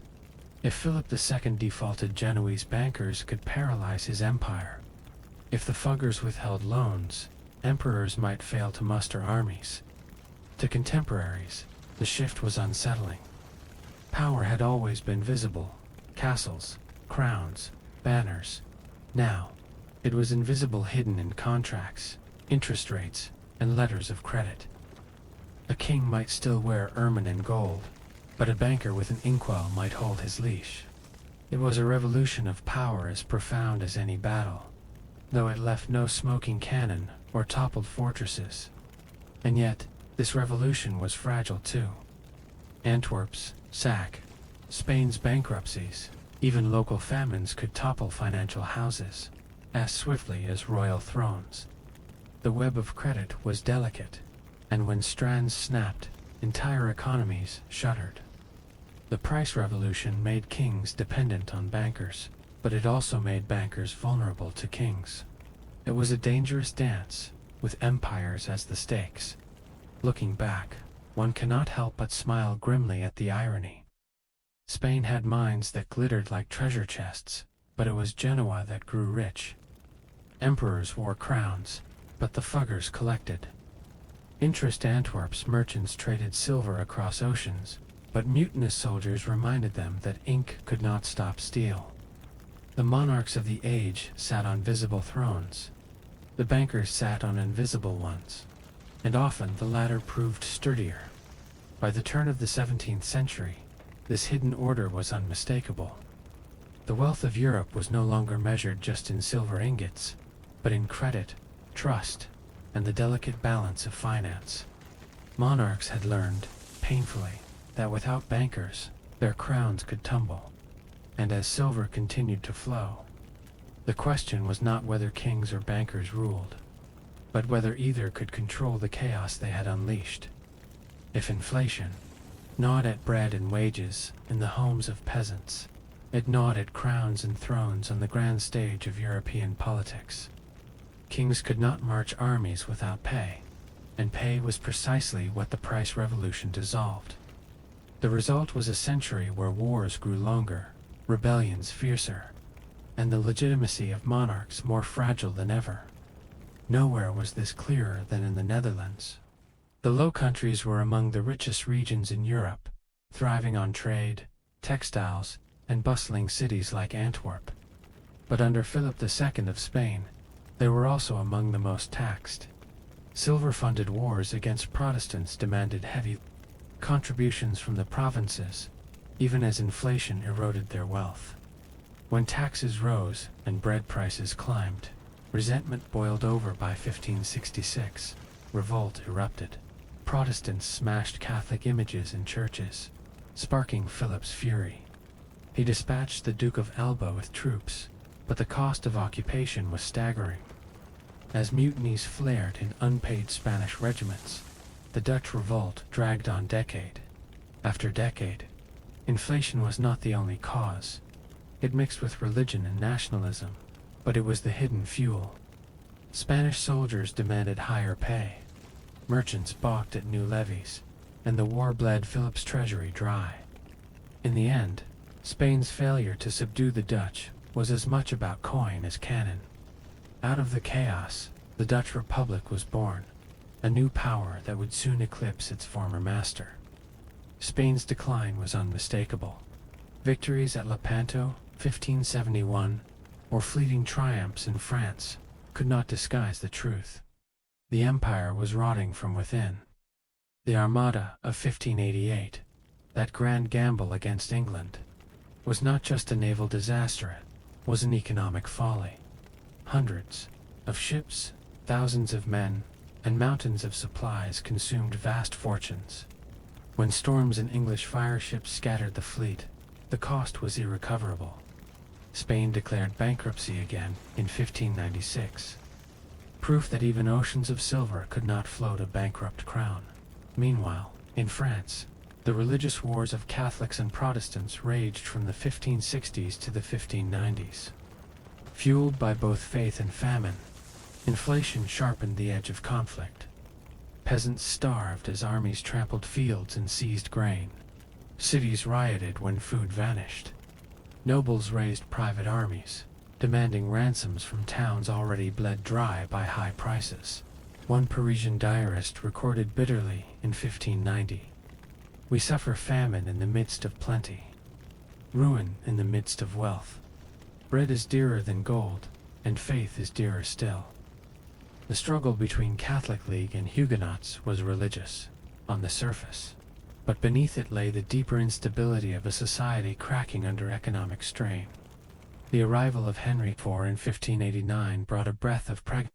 He famously converted to Catholicism with the line, "Paris is worth a mass," but his real genius lay in economics. With the help of his minister, Sully, he stabilized taxes, encouraged agriculture, and sought to restore trust. His vision that every peasant should afford a chicken in the pot on Sundays was born from the trauma of inflation. He understood that legitimacy no longer rested solely on faith or lineage, but on whether kings could keep food on tables. Even England, spared the worst of continental wars, felt the pull of inflation in politics.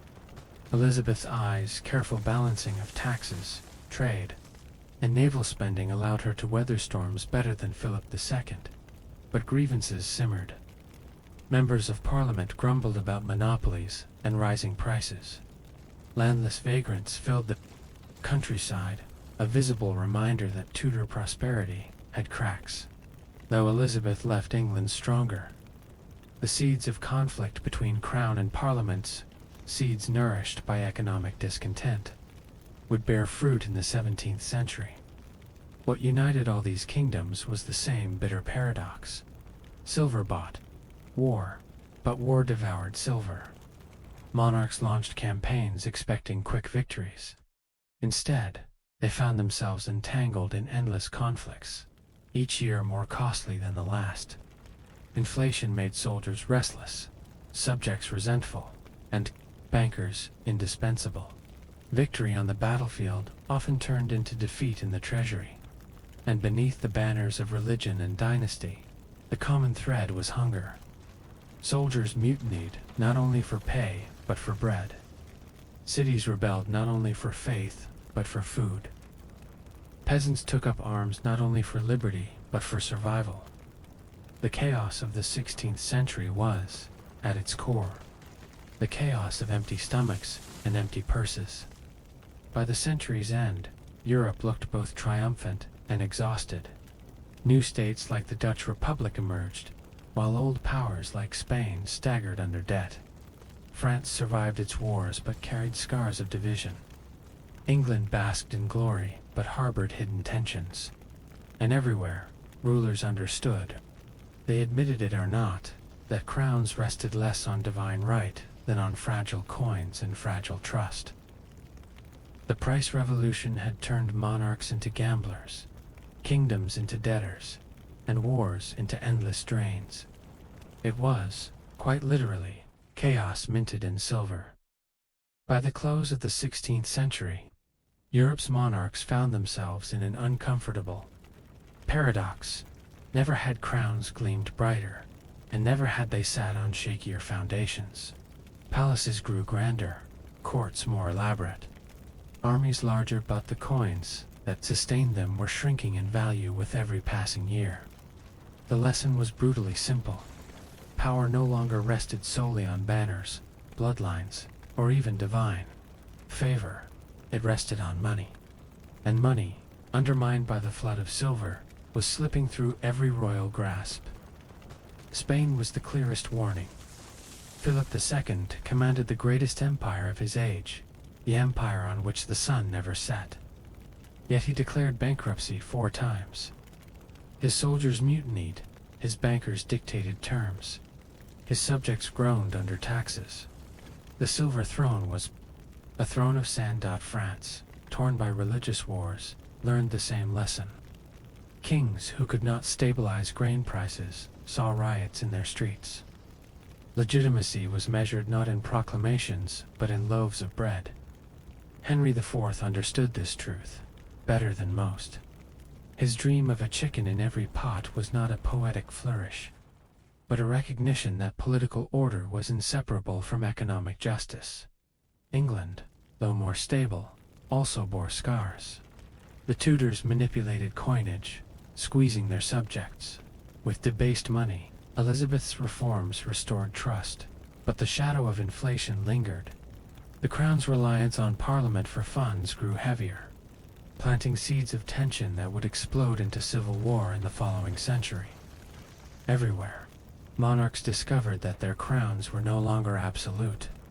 They were hedged in by creditors, constrained by markets, and haunted by the specter of hunger among their people. A mutiny in the Netherlands, a bread riot in Paris, a bankruptcy in Madrigal were reminders that authority could not be commanded if coins failed to obey.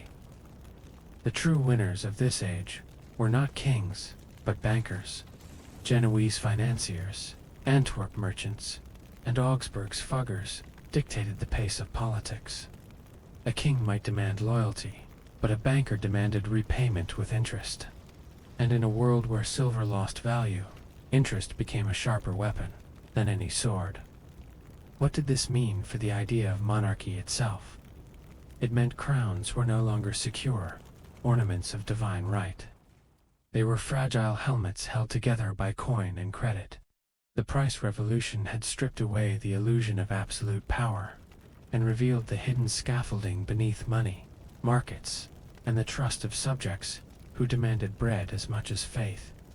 This was chaos of a new kind, not the chaos of invading barbarians or plague-ridden streets, but the chaos of economics, the invisible tide that could bankrupt empires and ignite revolts. Kings, coins, and chaos were bound together in a knot no sword could cut. And yet, while monarchs stumbled, others began to rise. In universities, pamphlets, and pulpits, scholars and priests struggled to explain what was happening. Why did money lose value? Was it divine punishment, human greed, or something deeper in the nature of trade and coin? Their answers, tentative and fragmented, were the first steps toward a new understanding of economics. At the same time, ordinary people sought explanations and remedies in their own ways, through protest, through revolt, through cries for justice. Religion fused with economics, as preachers denounced not only heresy but hoarding, not only sin but speculation. In an age when silver betrayed kings and bread betrayed peasants, the need for meaning was urgent. Thus, as the 17th century dawned, a new battleground emerged, not only in fields and palaces, but in books, sermons, and protests. The price revolution was no longer just about silver and bread. It had become a question of faith, thought, and justice. Because if even kings could not master money, perhaps scholars and priests could explain it, or the people themselves would demand answers in the streets.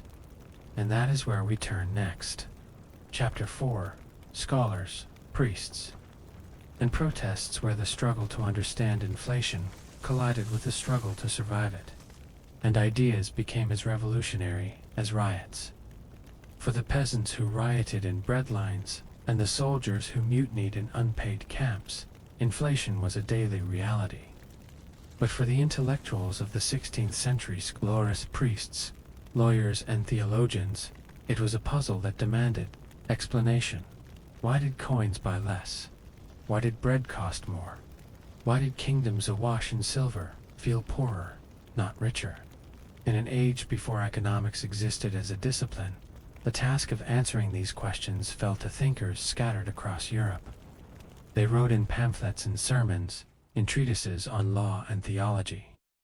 And though their words were often wrapped in the language of faith, they were groping toward something revolutionary, the first recognition of inflation as a force unto itself.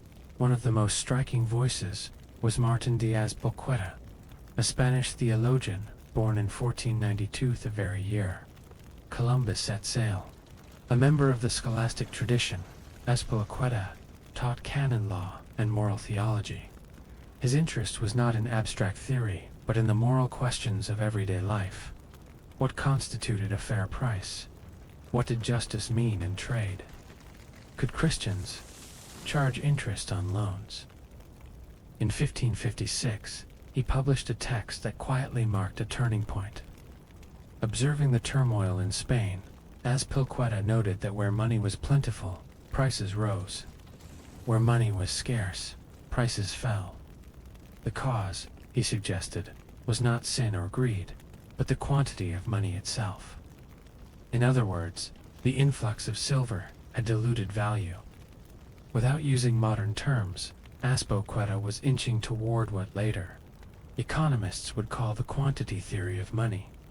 It was a startling insight. For centuries, Christian teaching had focused on the morality of individuals. Usurers who charged excessive interest, merchants who hoarded grain, rulers who debased coins. But Azpilicueta hinted that there was something larger at work, an impersonal force of money, supply, and demand. Inflation, he implied, was not just the fault of greedy men, it was the result of global flows of silver and gold. Around the same time, in France, another thinker reached similar conclusions. Jean Bodin, a jurist and philosopher, lived through the chaos of the French wars of religion. He saw firsthand how rising prices fueled unrest, riots, and political instability. In 1568, he published his response to the paradoxes of Malestroit, in which he argued bluntly that the cause of rising prices was the flood of precious metals from the New World. Like Azpilicueta, Bodin recognized that more money chasing the same goods meant higher prices. Bodin's analysis was sharper than most of his contemporaries. While others clung to the idea of divine punishment or the wickedness of bakers, Bodin dissected the problem in economic terms. He even linked it to population growth. More mouths to feed, more demand for grain, more pressure on prices. Though far from a modern economist, Bodin's pen cut through the fog of superstition with remarkable clarity. These ideas were radical in their implications. If inflation was systemic, not sinful, then rulers could not simply punish individuals to restore justice. They had to confront the underlying flows of money and goods. But how could a king stop silver from crossing the Atlantic? How could a magistrate halt population growth? The recognition of inflation as structural was both enlightening and frightening, because it revealed the limits of power. Of course, not everyone welcomed such theories. Many clung to older explanations. Preachers thundered that rising prices were God's punishment for greed, heresy, or lust. Pamphleteers accused Jews, foreigners, or corrupt merchants of hoarding. The human mind prefers villains to invisible forces, and inflation was the most invisible of all. It struck like a thief in the night, robbing purses without leaving a face.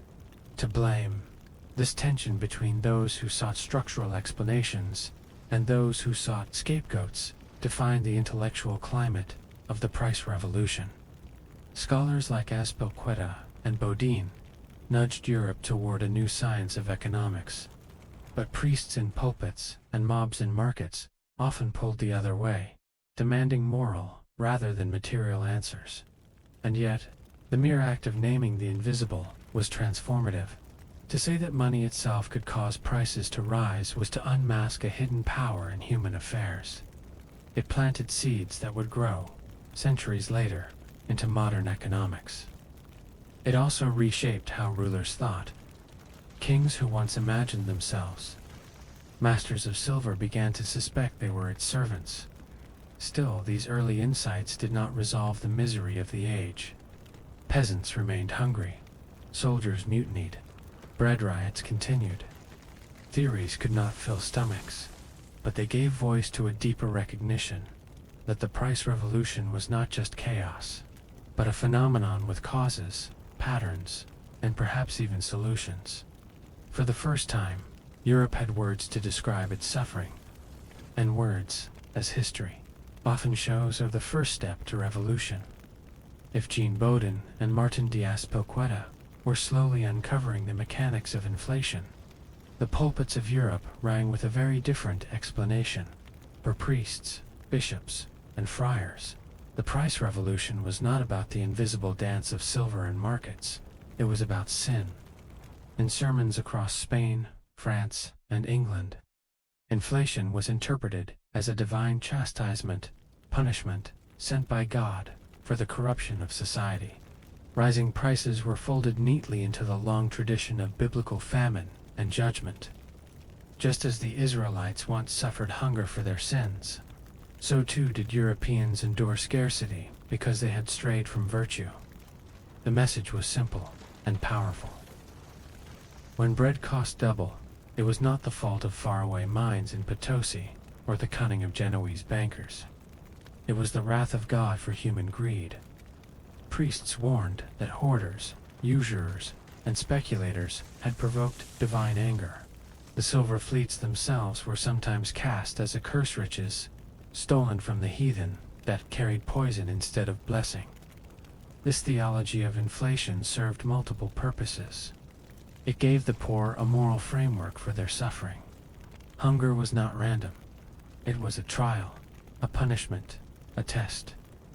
It also gave the church a tool of discipline. If people believed inflation was the fruit of sin, then confession, penance, and obedience seemed the path back to stability.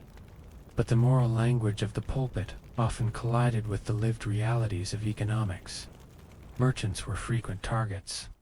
Preachers railed against those who raised prices unjustly, calling them oppressors of the poor.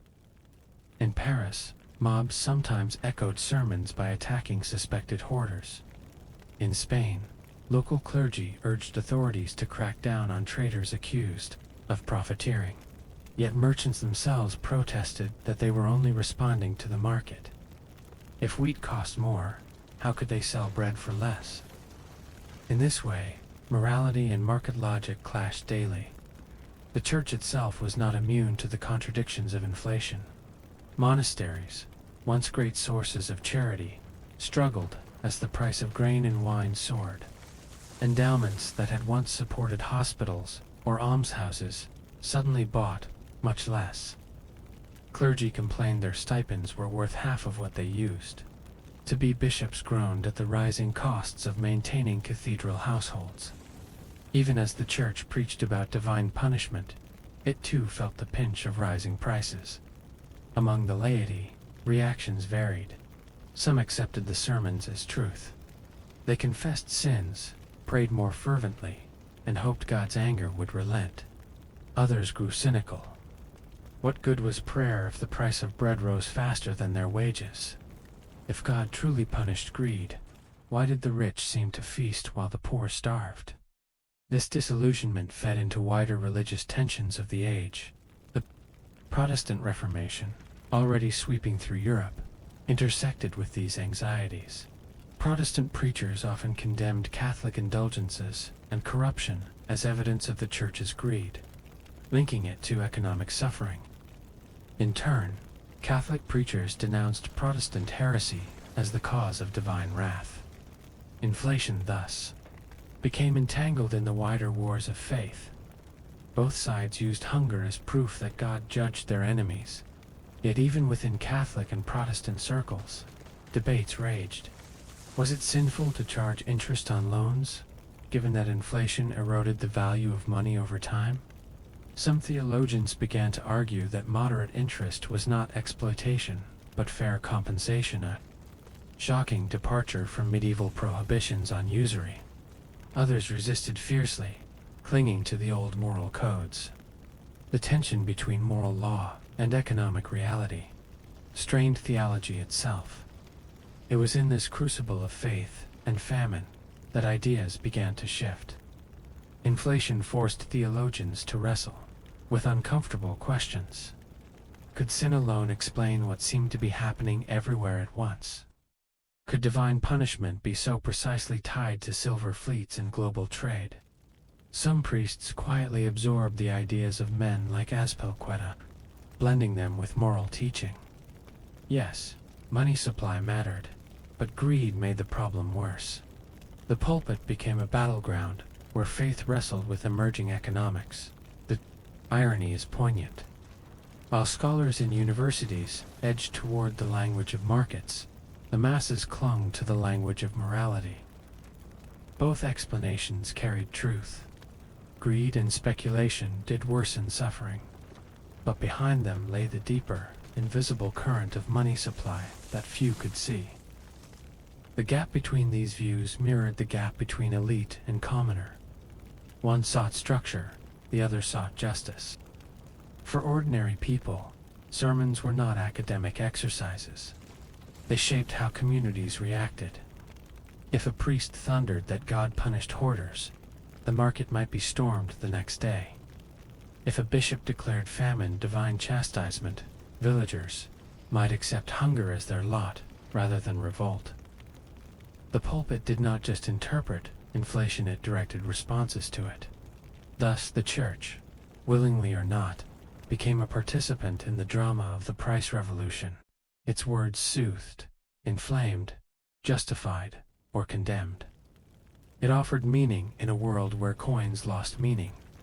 And in doing so, it revealed the deep entanglement of faith and economics in early modern Europe.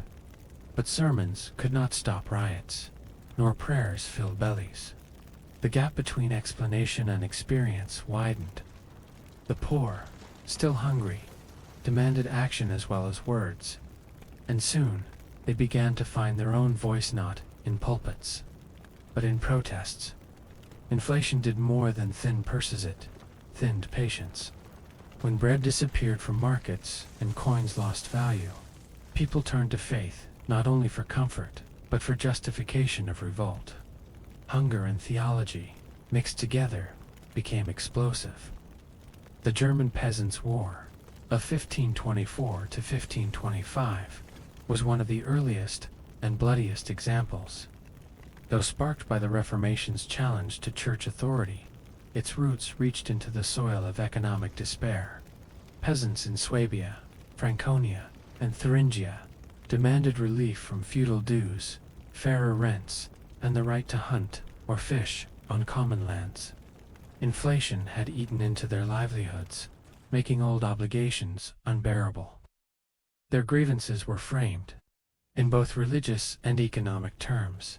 They cited scripture to justify rebellion, declaring that God had not made men to starve while lords feasted. The revolt spread like wildfire. Thousands rallied under banners proclaiming Christ's justice.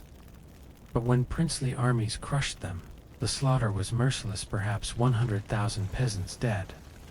For Europe's rulers, it was a terrifying lesson. Economic suffering, when joined to religious fervor, could ignite wars greater than any tax rebellion of the past. For the survivors, it was a bitter reminder that both altar and throne often stood together against the hungry dot in the Netherlands. Decades later, a similar fusion of faith and hunger fueled resistance against Spanish rule. The Dutch revolt was driven by Calvinist fervor and resentment of Catholic repression, but it was sharpened by economic misery. Bread prices soared in cities like Antwerp and Ghent, while Philip II demanded ever higher taxes to fund his wars. Calvinist preachers framed Spanish rule not only as tyranny of the soul, but as tyranny of the stomach. To resist Spain was to resist both heresy and hunger. The revolt unfolded over 80 years, but its fuel was constant. Ordinary people who had seen too many empty tables. When Spanish soldiers went unpaid and mutinied, they sacked cities with a ferocity that hardened Dutch resolve. The infamous Spanish Fury of 1576 in Antwerp was remembered not just as religious cruelty, but as the economic madness of soldiers whose wages had evaporated in inflation. To the Dutch, Spanish Catholicism and economic oppression were indistinguishable enemies. France, too, became a cauldron where faith and famine boiled together. The wars of religion between Catholics and Huguenots from the 1560s to 1590s were not just contests of dogma. Inflation had eroded royal authority. strained tax systems, and fueled urban hunger. Parisian mobs cried Vive la Ligue in defense of Catholic faith, but they also looted bakeries and cursed merchants who charged too much for bread. The St. Bartholomew's Day massacre of 1572 is remembered for its religious savagery, yet it occurred in a society already destabilized by soaring prices and anxious about survival. In each of these cases, the pattern repeated. Hunger made people receptive to radical faith, and radical faith gave moral legitimacy to resistance. A peasant who might hesitate to rebel for grain alone would rise eagerly if convinced God demanded justice. A city dweller who rioted for bread could believe he was rioting for Christ as well. Inflation became the silent partner of heresy, rebellion, and reformation. Preachers played a vital role. Protestant ministers spoke of corrupt priests and greedy rulers, drawing direct lines between spiritual decay and economic hardship. Catholic priests thundered that heresy itself was the cause of famine, urging obedience to the crown. But for listeners whose children cried from hunger, the choice of whom to believe was often shaped by which explanation gave hope. If Protestants promised God's justice against exploiters, many found that message irresistible. Authorities recognized the danger. Monarchs feared not only the spread of false doctrine, but the way it mobilized the poor. Pamphlets warning against sedition multiplied. Laws against heresy were justified not just as protecting souls, but as protecting order. Economic unrest had become inseparable from religious conflict, and repression was harsher because rulers knew the two fed each other. What makes this fusion so haunting is how familiar it feels. Economic crises throughout history have often sought expression in ideology, whether faith, nationalism, or revolution. The price revolution was no different. Inflation, intangible and invisible, needed a language the masses could grasp. Religion provided that language. It told starving peasants their suffering had meaning. It told rebels their revolt was righteous. It turned bread riots into holy wars. By the century's end, Europe was scarred by these upheavals. Germany's peasants lay in graves. The Netherlands broke from Spain. France limped toward compromise under Henry IV. Everywhere, the price revolution had mingled with faith to create conflicts fiercer than either alone could produce, and the lesson lingered. When faith rides on empty stomachs, revolutions follow. If priests thundered from pulpits and peasants marched in revolt, another group fought the price revolution with quills and parchment. Europe's secular thinkers, lawyers, magistrates, and humanist writersmen, steeped in law, politics, and letters sought to tame the chaos with arguments about justice, order, and the nature of society itself. In France, the jurist, Jean Bodin, is best remembered for his insights into money supply and prices, but his work was also deeply political. In the Six Books of the Commonwealth, 1576, Bodin argued that sovereignty, the supreme power of the state, must be strong enough to hold society together amid turbulence. Inflation, famine, and religious war had convinced him that weak kings invited chaos. While others blamed bakers or merchants, Bodin looked at the larger structure. A fractured society needed firm authority. Yet he also insisted that rulers had obligations to maintain justice, secure grain supplies, and prevent exploitation of the poor. For Bodin, the Commonwealth was more than crowns and taxes. It was the social glue that held rich and poor together when money itself failed. In Spain, officials and arbitraristas policy advisors flooded the court of Philip II and Philip III with proposals. Many lamented the decline of agriculture and industry, urging a return to productive labor instead of reliance on silver. They called for just prices, arguing that markets should not be left to run wild when common people starved. Some suggested regulating grain trade, fixing wages, or restricting exports of food. Others proposed cutting royal extravagance, or reducing wars abroad. Few of these schemes succeeded, but their sheer volume shows how urgently thinkers grappled with the crisis. Even in England, where Parliament and local magistrates wielded power, debates over the common good sharpened. Statutes sought to control prices of bread and wages of workers, invoking the medieval ideal of the just price. Writers railed against greedy landlords who enclosed fields, accusing them of driving up rents and bread prices alike.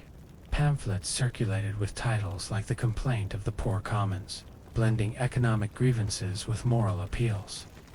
The idea that rulers and magistrates had a duty to intervene in markets for the sake of justice was widespread, even if practice lagged behind theory.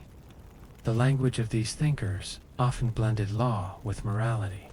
A fair society, they argued, required more than contracts and coins. It required a recognition that unchecked greed corroded order. Some drew on Roman law, others on scholastic traditions, still others on the humanist ideals of civic virtue. Together, they kept alive the notion that economics was inseparable from ethics, that money, bread, and justice formed one web. Writers and playwrights, too, captured the mood. In Elizabethan England, dramatists like Thomas Dekker portrayed London's streets crowded with beggars and hungry apprentices, reminding audiences that inflation's misery was not abstract, but visible every day. Satirists mocked kings who clipped coins and merchants who cut loaves thinner. The humor was sharp, but the fear was real. Society was fraying, and laughter was a shield against despair. At the heart of these writings was a tension. Should markets be free, or should rulers intervene? Advocates of regulation pointed to riots, and starvation as proof that unbridled markets failed the common good.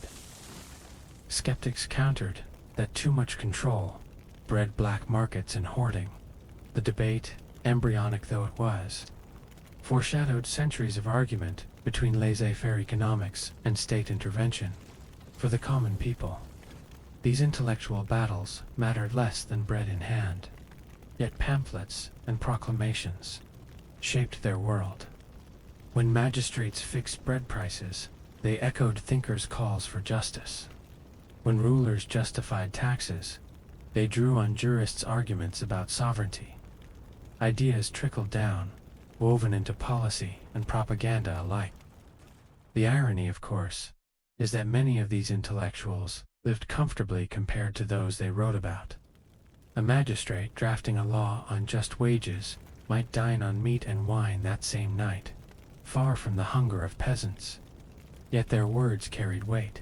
They gave a vocabulary to suffering, framing it not only as divine punishment or personal greed, but as a problem of governance and justice.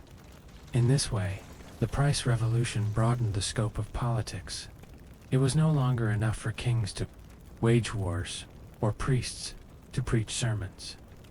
Intellectuals demanded that rulers confront economic reality, that justice required more than piety. It required fair markets and protection for the poor. The very notion of what a state should do was shifting by the early 17th century. Europe was awash in treatises, pamphlets, and plays about money, justice, and order. The pens of jurists and writers had joined the swords of soldiers and the sermons of priests in grappling with the price revolution. And though their proposals were often ignored, their ideas lingered. Seeds that would grow into modern debates about economy and society. Because when money failed, one truth remained: a society without justice could not endure. By the twilight of the 16th century, Europe was no longer simply living through an economic storm, was trying to explain it, justify it, and survive it with every tool at hand. Scholars, priests, and ordinary people alike wielded their own weapons, pens, pulpits, and protests. Together, they formed a chorus of voices struggling to name the invisible force that warped their lives. The scholarsmen like Jean Bodin in France and Martin Diaz-Pilqueta in Spain had cracked open a door. They recognized that prices were not rising because bakers suddenly grew greedy or because God simply willed it. but because money itself had multiplied. Their words hinted at modern economics, at the mechanics of supply and demand. Yet their insights were limited by the world they lived in. Two rulers, their warnings sounded like faint echoes compared to the cannon fire of war. Two peasants, their theories meant little against the ache of hunger. The priests filled the gap with thunder and solace. They called inflation divine punishment, sin's bitter fruit. For the faithful, this explanation made sense. God had always used famine and pestilence as scourges. But the pulpit could not feed the hungry, and each rise in bread prices tested belief. When sermons blamed heresy or greed, mobs responded with fury, sometimes burning heretics, sometimes storming bakeries. The church gave meaning, but meaning without bread bred frustration. The protests gave voice to that frustration. From the German Peasants' War to Dutch Calvinist uprisings to bread riots in Paris, ordinary people turned hunger into rebellion. Their banners spoke of faith, but their bellies spoke of bread. They demanded not only spiritual justice, but material fairness. Inflation had fused the sacred and the profane. The hunger of the body became inseparable from the hunger of the soul. And in between stood the intellectuals and writers' lawyers, magistrates, pamphleteers, who tried to reconcile faith with reason, markets with morality. They revived the medieval idea of the just price, wrote tracts against corruption, and urged kings to govern not only with crowns, but with compassion. Their words did not end inflation, but they shaped how society thought about justice. In an age when justice seemed scarce, the interplay of these voices revealed something profound. The price revolution was not just about silver and bread. It was about trust in money, in rulers, in God, and in community. Inflation dissolved that trust, leaving societies scrambling for explanations. Some turned to theory, others to faith, others to revolt. Each response was partial, incomplete, but together they captured the human struggle to make sense of forces beyond their control. The legacy of this struggle stretched far beyond the 16th century. The early musings of Bodin and Azpilicueta foreshadowed modern economic theory. The sermons that cast inflation as divine punishment remind us how deeply faith once shaped everyday life. The protests and riots showed that hunger, when mixed with belief, could topple cities and reshape nations. Above all, the century's turmoil forced a recognition: money was not neutral. It was not merely a coin stamped with a king's face. It was a force that could reorder society, challenge faith, and undermine power. In that sense, the price revolution was not only Europe's first great inflationary crisis, it was its first great encounter with the idea that economics is destiny. By the dawn of the 17th century, the din of debate had not resolved the crisis, but it had transformed the conversation. The questions raised about justice, wealth, power, and faith would echo through centuries of thought and revolution. And those echoes bring us to our final chapter. Because the price revolution did not end in 1600, its lessons reverberated into the industrial age, into modern inflation crises, into debates about money that still rage today. To look back is not merely to study the past, it is to glimpse our own reflection. For if silver could betray kings, and bread could betray peasants, what of the paper, coins, and digital currencies we trust today? That is the question awaiting us in Chapter 5, echoes through time, where the story of 16th century inflation collides with the crises of modern history. And we ask whether humanity ever truly learns from its mistakes. The price revolution of the 16th century feels, at first glance, like a distant tale.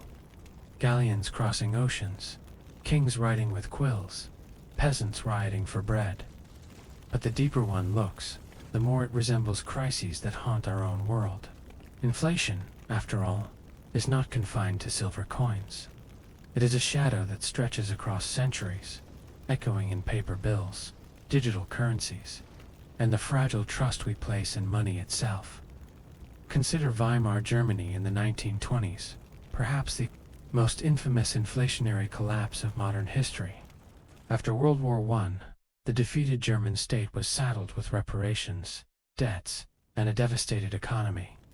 To cope, it printed money. At first, the paper marks seemed like salvation, but as bills multiplied, their value evaporated.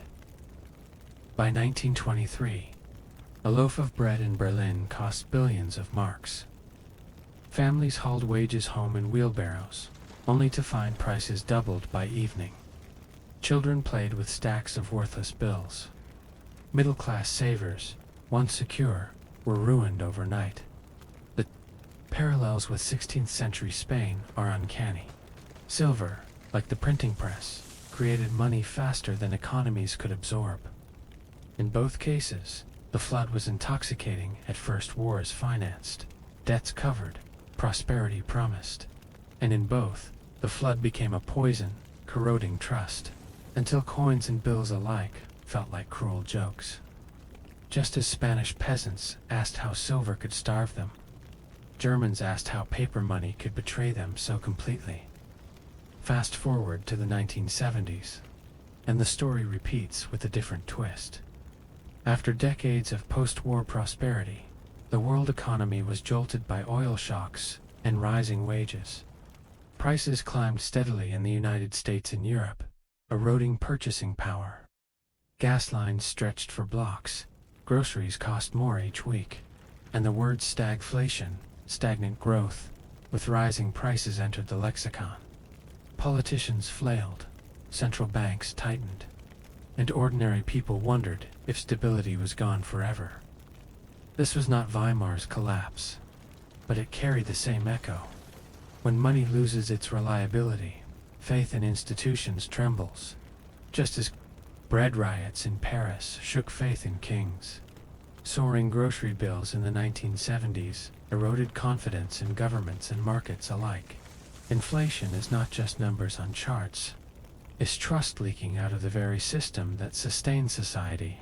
And then, in our own day, the echo takes a new shape. Cryptocurrency booms and crashes.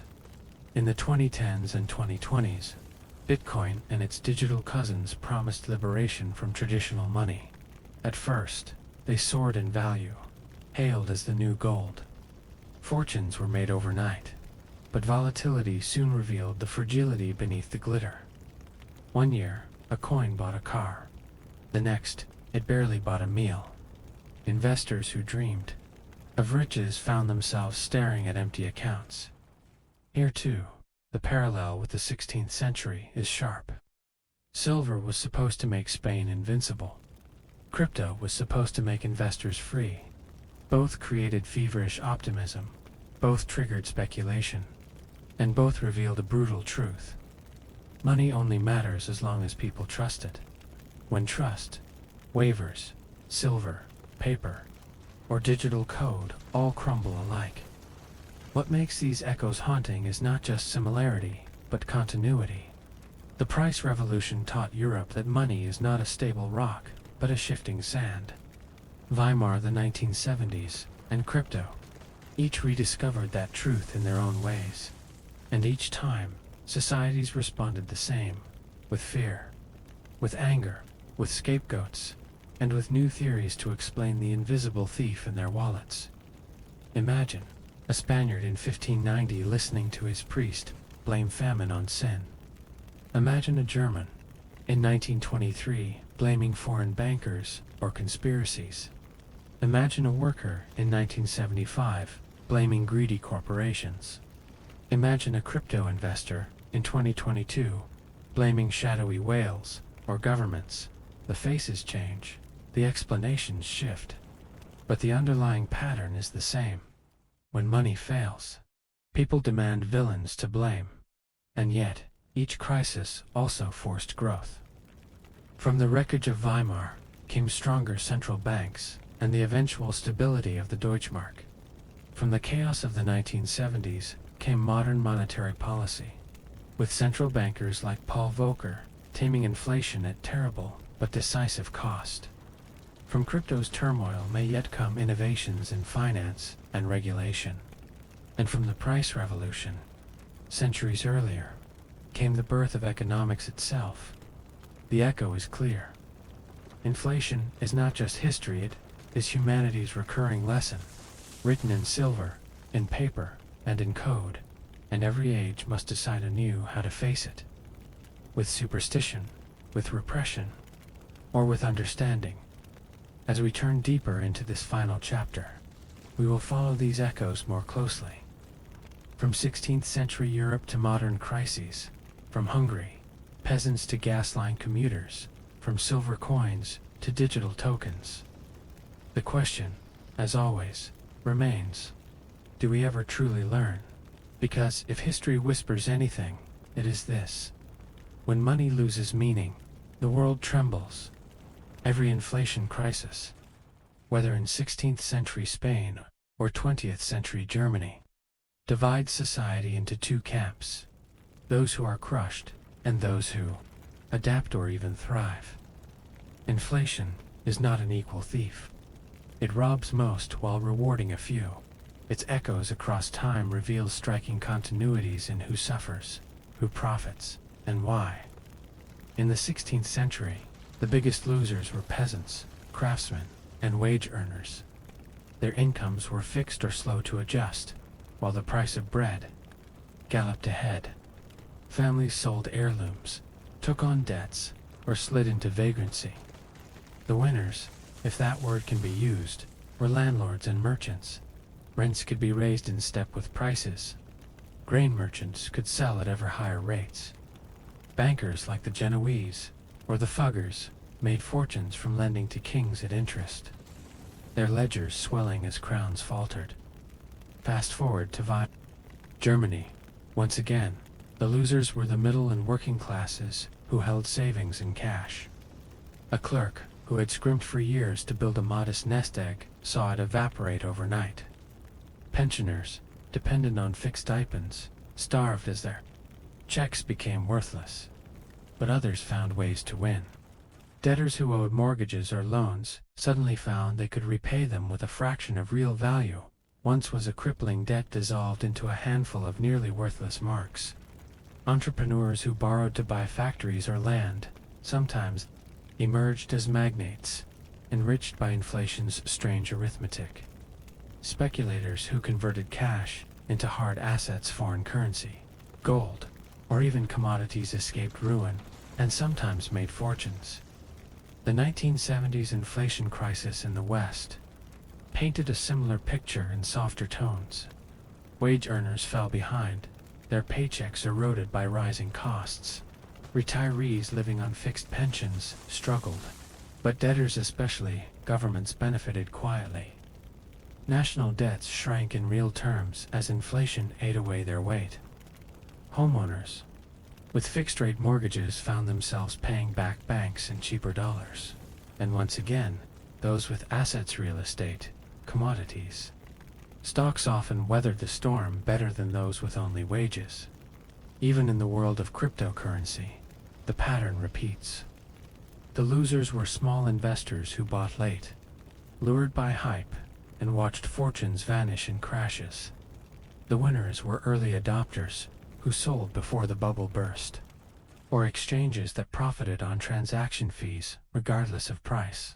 As in the 16th century, markets became a theater of redistribution, wealth flowing not to those who worked hardest, but to those who timed their moves shrewdly. What unites all these episodes is the brutal redistribution effect of inflation. Unlike famine or plague, inflation does not kill directly. It rearranges wealth silently, invisibly, day by day. The poor lose purchasing power. The prudent lose savings. The salaried lose stability. Debtors gain relief. Speculators thrive. And asset holders survive. Inflation punishes thrift and rewards agility. This is why, in every age, inflation not only wallets but morals. In 16th century markets, merchants were accused of cheating. In Weimar, speculators were branded parasites. In the 1970s, Oil producers were vilified as profiteers. In crypto forums, whales were denounced for manipulating prices. Each era sought villains because the redistribution felt unjust. The hard-working many grew poorer, while a nimble few grew rich. And yet, behind the accusations, the pattern is structural. Inflation tilts the playing field. It favors those who can adjust prices daily, who can shift assets quickly, who can borrow strategically. It crushes those who live on fixed wages, fixed rents, or fixed pensions. It always has, and it always will. This division leaves scars. In 16th century Europe, resentment at landlords and merchants sharpened class tensions that would echo for centuries. In Weimar, bitterness at inflation's winners fueled radical politics, paving the way for extremism. In the 1970s, distrust of institutions and markets deepened, reshaping politics for decades.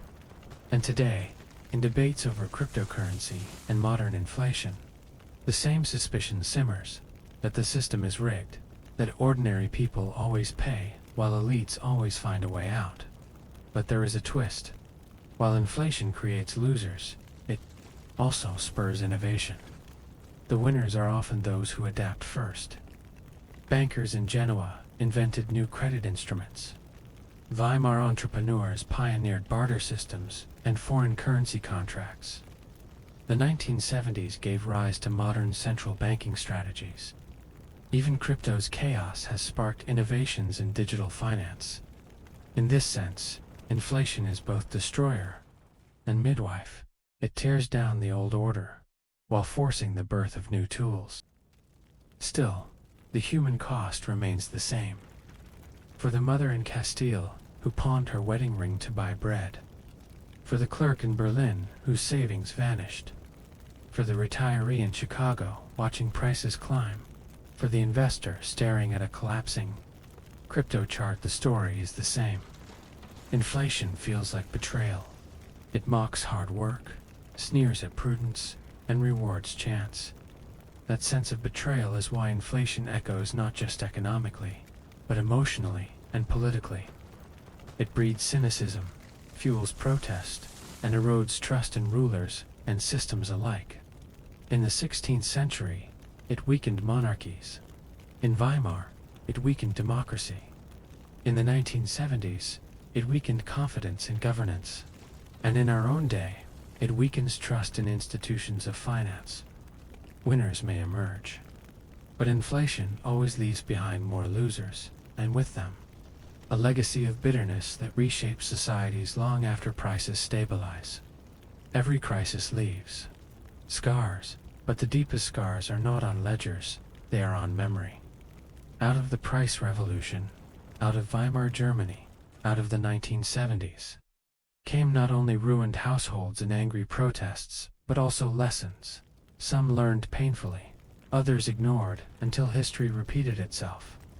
These lessons about money, trust, and power form the backbone of how modern states think about economics. The first and simplest lesson is this: money is not wealth. 16th century Spain drowned in silver, but starved in bread. Weimar printed marks by the billions, but produced little food or coal. The 1970s pumped dollars into economies already straining from oil shocks. In each case, societies discovered that money is only a claim on goods, not goods themselves. Wealth comes from production fields, plowed goods made, services rented from chests of silver or presses of paper. When money grows faster than production, prices rise, and the illusion of prosperity collapses. The second lesson is that inflation is not neutral. It redistributes. Scholars in the 16th century glimpsed this truth when they saw peasants impoverished while landlords gained. Weimar Germans saw savers ruined while debtors thrived. Politicians of the 1970s saw homeowners with fixed mortgages gain while renters fell behind. Modern policymakers now know that every percentage point of inflation reshuffles wealth silently. This recognition has reshaped debates about fairness, pensions, wages, and taxation. The third lesson, trust, is the true currency. In the 1500s, once peasants lost faith in coin, riots followed. In Weimar, once citizens lost faith in the mark, democracy wobbled. In the 1970s, once consumers lost faith in government promises, politics turned sour and cynical. Economists may chart inflation in percentages, but its real measure is psychological. The moment ordinary people believe money will not hold value, systems unravel. This insight explains why modern central banks obsess over anchoring expectations. Inflation is dangerous not only when high, but when unpredictable. The fourth lesson is about policy and control. After Weimar, German policymakers vowed never again to allow runaway inflation. The Bundesbank became a model of strict discipline, fearing inflation more than recession. In the United States, the painful Volcker shock of the early 1980s, rates pushed sky-high to crush inflation, was a direct response to the chaos of the 1970s. And even earlier, Elizabeth I's 1560s coinage reform, calling in debased money and reminting purer coins, reflected the same principle. Stability of currency is a foundation of power. Across centuries, rulers have learned that losing control of money means losing control of society. But there is also a subtler, often ignored lesson. Inflation forces societies to rethink morality. In the 16th century, theologians wrestled with whether charging interest was sin or necessity. In Weimar, neighbors judged each other, who had speculated, who had hoarded, who had betrayed trust. In the 1970s, people debated whether unions or corporations were to blame. Inflation always raises moral questions because it feels unjust. The diligent saver punished, the reckless debtor rewarded. This is why debates over fairness are as central to inflation as debates over economics. Modern political leaders have internalized these lessons unevenly. Some fear inflation so much that they prioritize price stability above all else, even at the cost of jobs. Others gamble that a little inflation is tolerable if it buys growth or avoids crisis. But beneath every decision lurks the ghost of history. Kings bankrupted by silver, republics toppled by paper, families hollowed out by rising. Bills dot, and yet history also shows the danger of overcorrection. In the wake of Weimar, Germany's obsession with stability made it rigid in later crises. In the 1970s, panic about oil shocks led to deep recessions. The balance between stability and growth, between controlling inflation and supporting society, remains the unsolved equation of economics. What the price revolution gave the world, perhaps more than anything, was the first glimpse that economics is destiny. Jean Bodin's cautious theories, Martin Diaz-Pilqueta's observations, the endless pamphlets on just prices, these were the beginnings of an intellectual tradition that now governs nations. From them grew modern economics, central banking, and fiscal policy. In their time, they were scattered sparks. In ours, they are institutions. But the final, sobering lesson is that knowing history does not prevent repetition. Spain saw silver as salvation and discovered bankruptcy. Weimar saw printing as relief and discovered collapse. The 1970s saw stimulus as growth and discovered stagflation. And today, as digital currencies rise and governments face new crises, we still gamble, still hope, still risk repeating the same mistakes. The echo of the price revolution reminds us, money is fragile, trust is fragile, and power is fragile. Forgetting this is the surest way to live the lesson again. One of the cruelest jokes of history is its tendency to repeat itself, not with identical events, but with echoes so clear they might as well be warnings. The price revolution of the 16th century was not the last time humanity faced the chaos of money losing meaning. In fact, it was only the beginning of a cycle that has resurfaced again and again. Exuberance, Abundance, collapse. Take the tulip mania in the Dutch Republic. During the 1630s, a generation after the price revolution, it wasn't inflation in the traditional sense, but it carried the same fever of distorted value. Tulip bulbs, exotic imports from the Ottoman Empire, became symbols of wealth and status.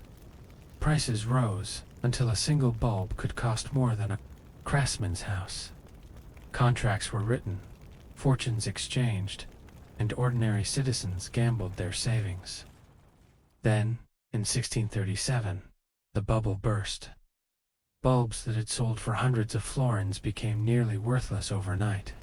The echo of Spain's silver was unmistakable. Money had again detached from reality, and ordinary people were left clutching empty promises. Move forward nearly 3 centuries to Weimar, Germany. By 1923, the image of housewives carting wheelbarrows, of paper marks to buy bread, became one of history's most enduring symbols of inflation. What tulips had been to the Dutch, paper marks were to the Germans. Tokens of false value, crumbling under their own weight. Both crises revealed the same truth. Money without trust is no money at all. The cycle did not stop there. The late 20th and early 21st centuries brought new chapters. In Venezuela, oil wealth once seemed limitless, like Spain's silver fleets. But when oil prices collapsed and governments printed money to fill the gap, inflation exploded. By 2018, Venezuela's inflation rate hit an unfathomable 1,000,000%. Citizens carried stacks of bolivars that could not buy a single chicken. Families bartered soap for food, echoing the barter survival of peasants in 16th century Castile. The land of oil had become the land of hunger, proving once more that natural wealth can curse as much as bless. Argentina provides another echo.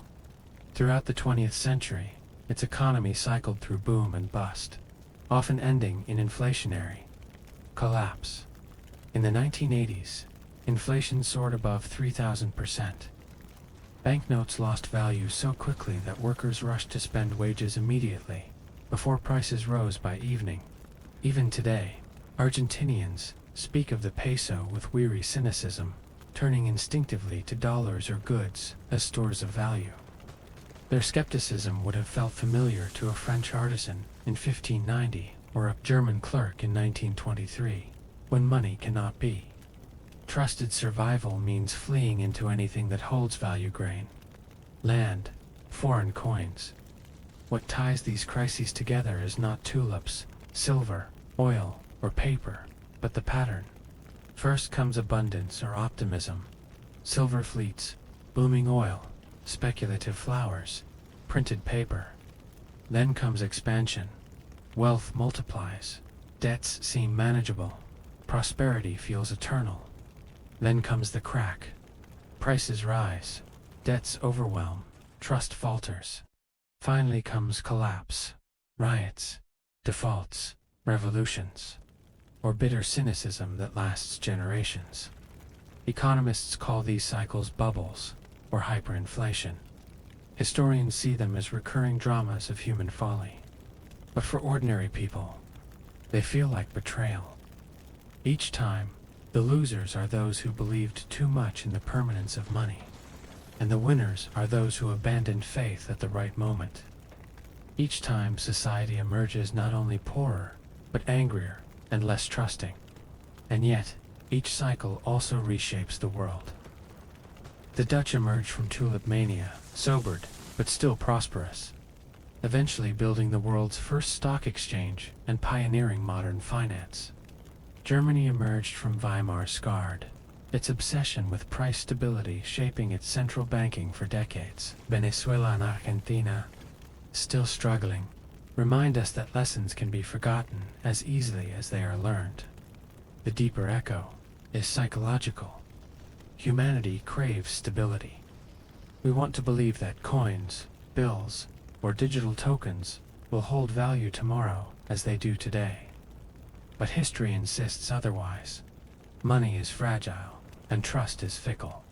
The cycle of inflation is not just economic, It is human, born of optimism, greed, fear, and denial. So when we look back at the price revolution, we do not see an isolated crisis.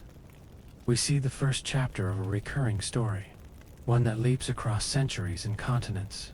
Tulips in Holland, Marx in Weimar, Bolivars in Caracas, pesos in Buenos Aires, all are reflections in the same mirror. The cycle may take new forms, but its rhythm remains constant. Inflation is the ghost that keeps returning, whispering the same warning. Wealth without trust is an illusion, and illusions cannot last. The story of the price revolution began with silver galleons cresting over the Atlantic, their holds bursting with treasure. It ends, centuries later, with wheelbarrows of Weimar banknotes, Venezuelan families bartering soap for rice, and crypto investors staring at collapsing charts. Different currencies, different ages, same bitter echo. What lingers is the recognition that inflation is never just about money. It is about trust. When coins lost value in 16th century Europe, peasants lost faith in rulers. Soldiers lost faith in their paymasters, and entire kingdoms slipped toward revolt. When paper marks collapsed in Weimar, the German middle class lost faith in democracy itself. When oil-rich Venezuela drowned in hyperinflation, millions lost faith in government and fled across borders. Each time, inflation corroded the unseen glue that holds societies together. The price revolution also taught another truth. Inflation is not equal. It does not strike everyone the same. The poor and the prudent, the peasants saving grain, the clerk saving wages are punished. The nimble and the indebted, the merchant raising prices, the debtor repaying loans and cheap coin often thrive. This redistribution is why inflation feels so unjust, why it provokes anger, envy, and suspicion. It is not merely economic, it is moral. And yet, from these crises, new worlds emerged. From Spain's failure came Dutch and English innovation. From tulip mania came stock markets. From Weimar came central banks obsessed with stability. From the stagflation of the 1970s came modern monetary policy. Even the chaos of crypto is birthing new debates about digital trust. Inflation destroys, but it also forces societies to adapt, invent, and sometimes grow stronger. So what is the final lesson of the price revolution? Perhaps it is this: wealth is fragile, trust is fragile, and history is a stern teacher. When we forget, we repeat. When we remember, we endure. Today, when we scroll headlines about inflation, bubbles, or collapsing currencies, we are not witnessing something new. We are hearing the faint echo of galleons unloading silver in Seville, of peasants rioting in Paris, of soldiers mutinying in Antwerp. We are living in the long shadow of the 16th century, and maybe, just maybe, that recognition can help us avoid the worst, or at least help us face it with open eyes. So here we are, at the end of our journey through the price revolution. From silver mines in Potosi to the streets of Paris, from the ledgers of Genoese bankers to the sermons of angry priests, we've seen how something as ordinary as money can turn empires upside down. If there's a wry lesson in all this, it's that history laughs at our certainties. Spain thought silver was eternal, and it wasn't. Weimar thought printing presses could save them till they didn't. Crypto investors thought digital coins were unshakably until they vanished. Each generation believes it has mastered money. Each generation rediscovers how fragile it is. So the next time you hear someone say, "This time is different," remember the peasants of Castile, the bakers of Paris, the savers of Berlin, the shoppers of Caracas. History whispers, it is never different. Before we wrap up, let me ask you, comment 1 if you made it to the end of this video without dozing off, or comment 2 if you nodded off halfway through, but woke up in time for the outro. I'll still count it. And if you enjoy history told in a way that connects past and present, don't forget to like this video, subscribe to the channel, and share it with a friend who complains about prices at the grocery store. After all, they're part of the same story. Next time we'll explore another chapter where money, power, and human folly collide. Until then, sleep well and remember, money changes, but history never stops echoing.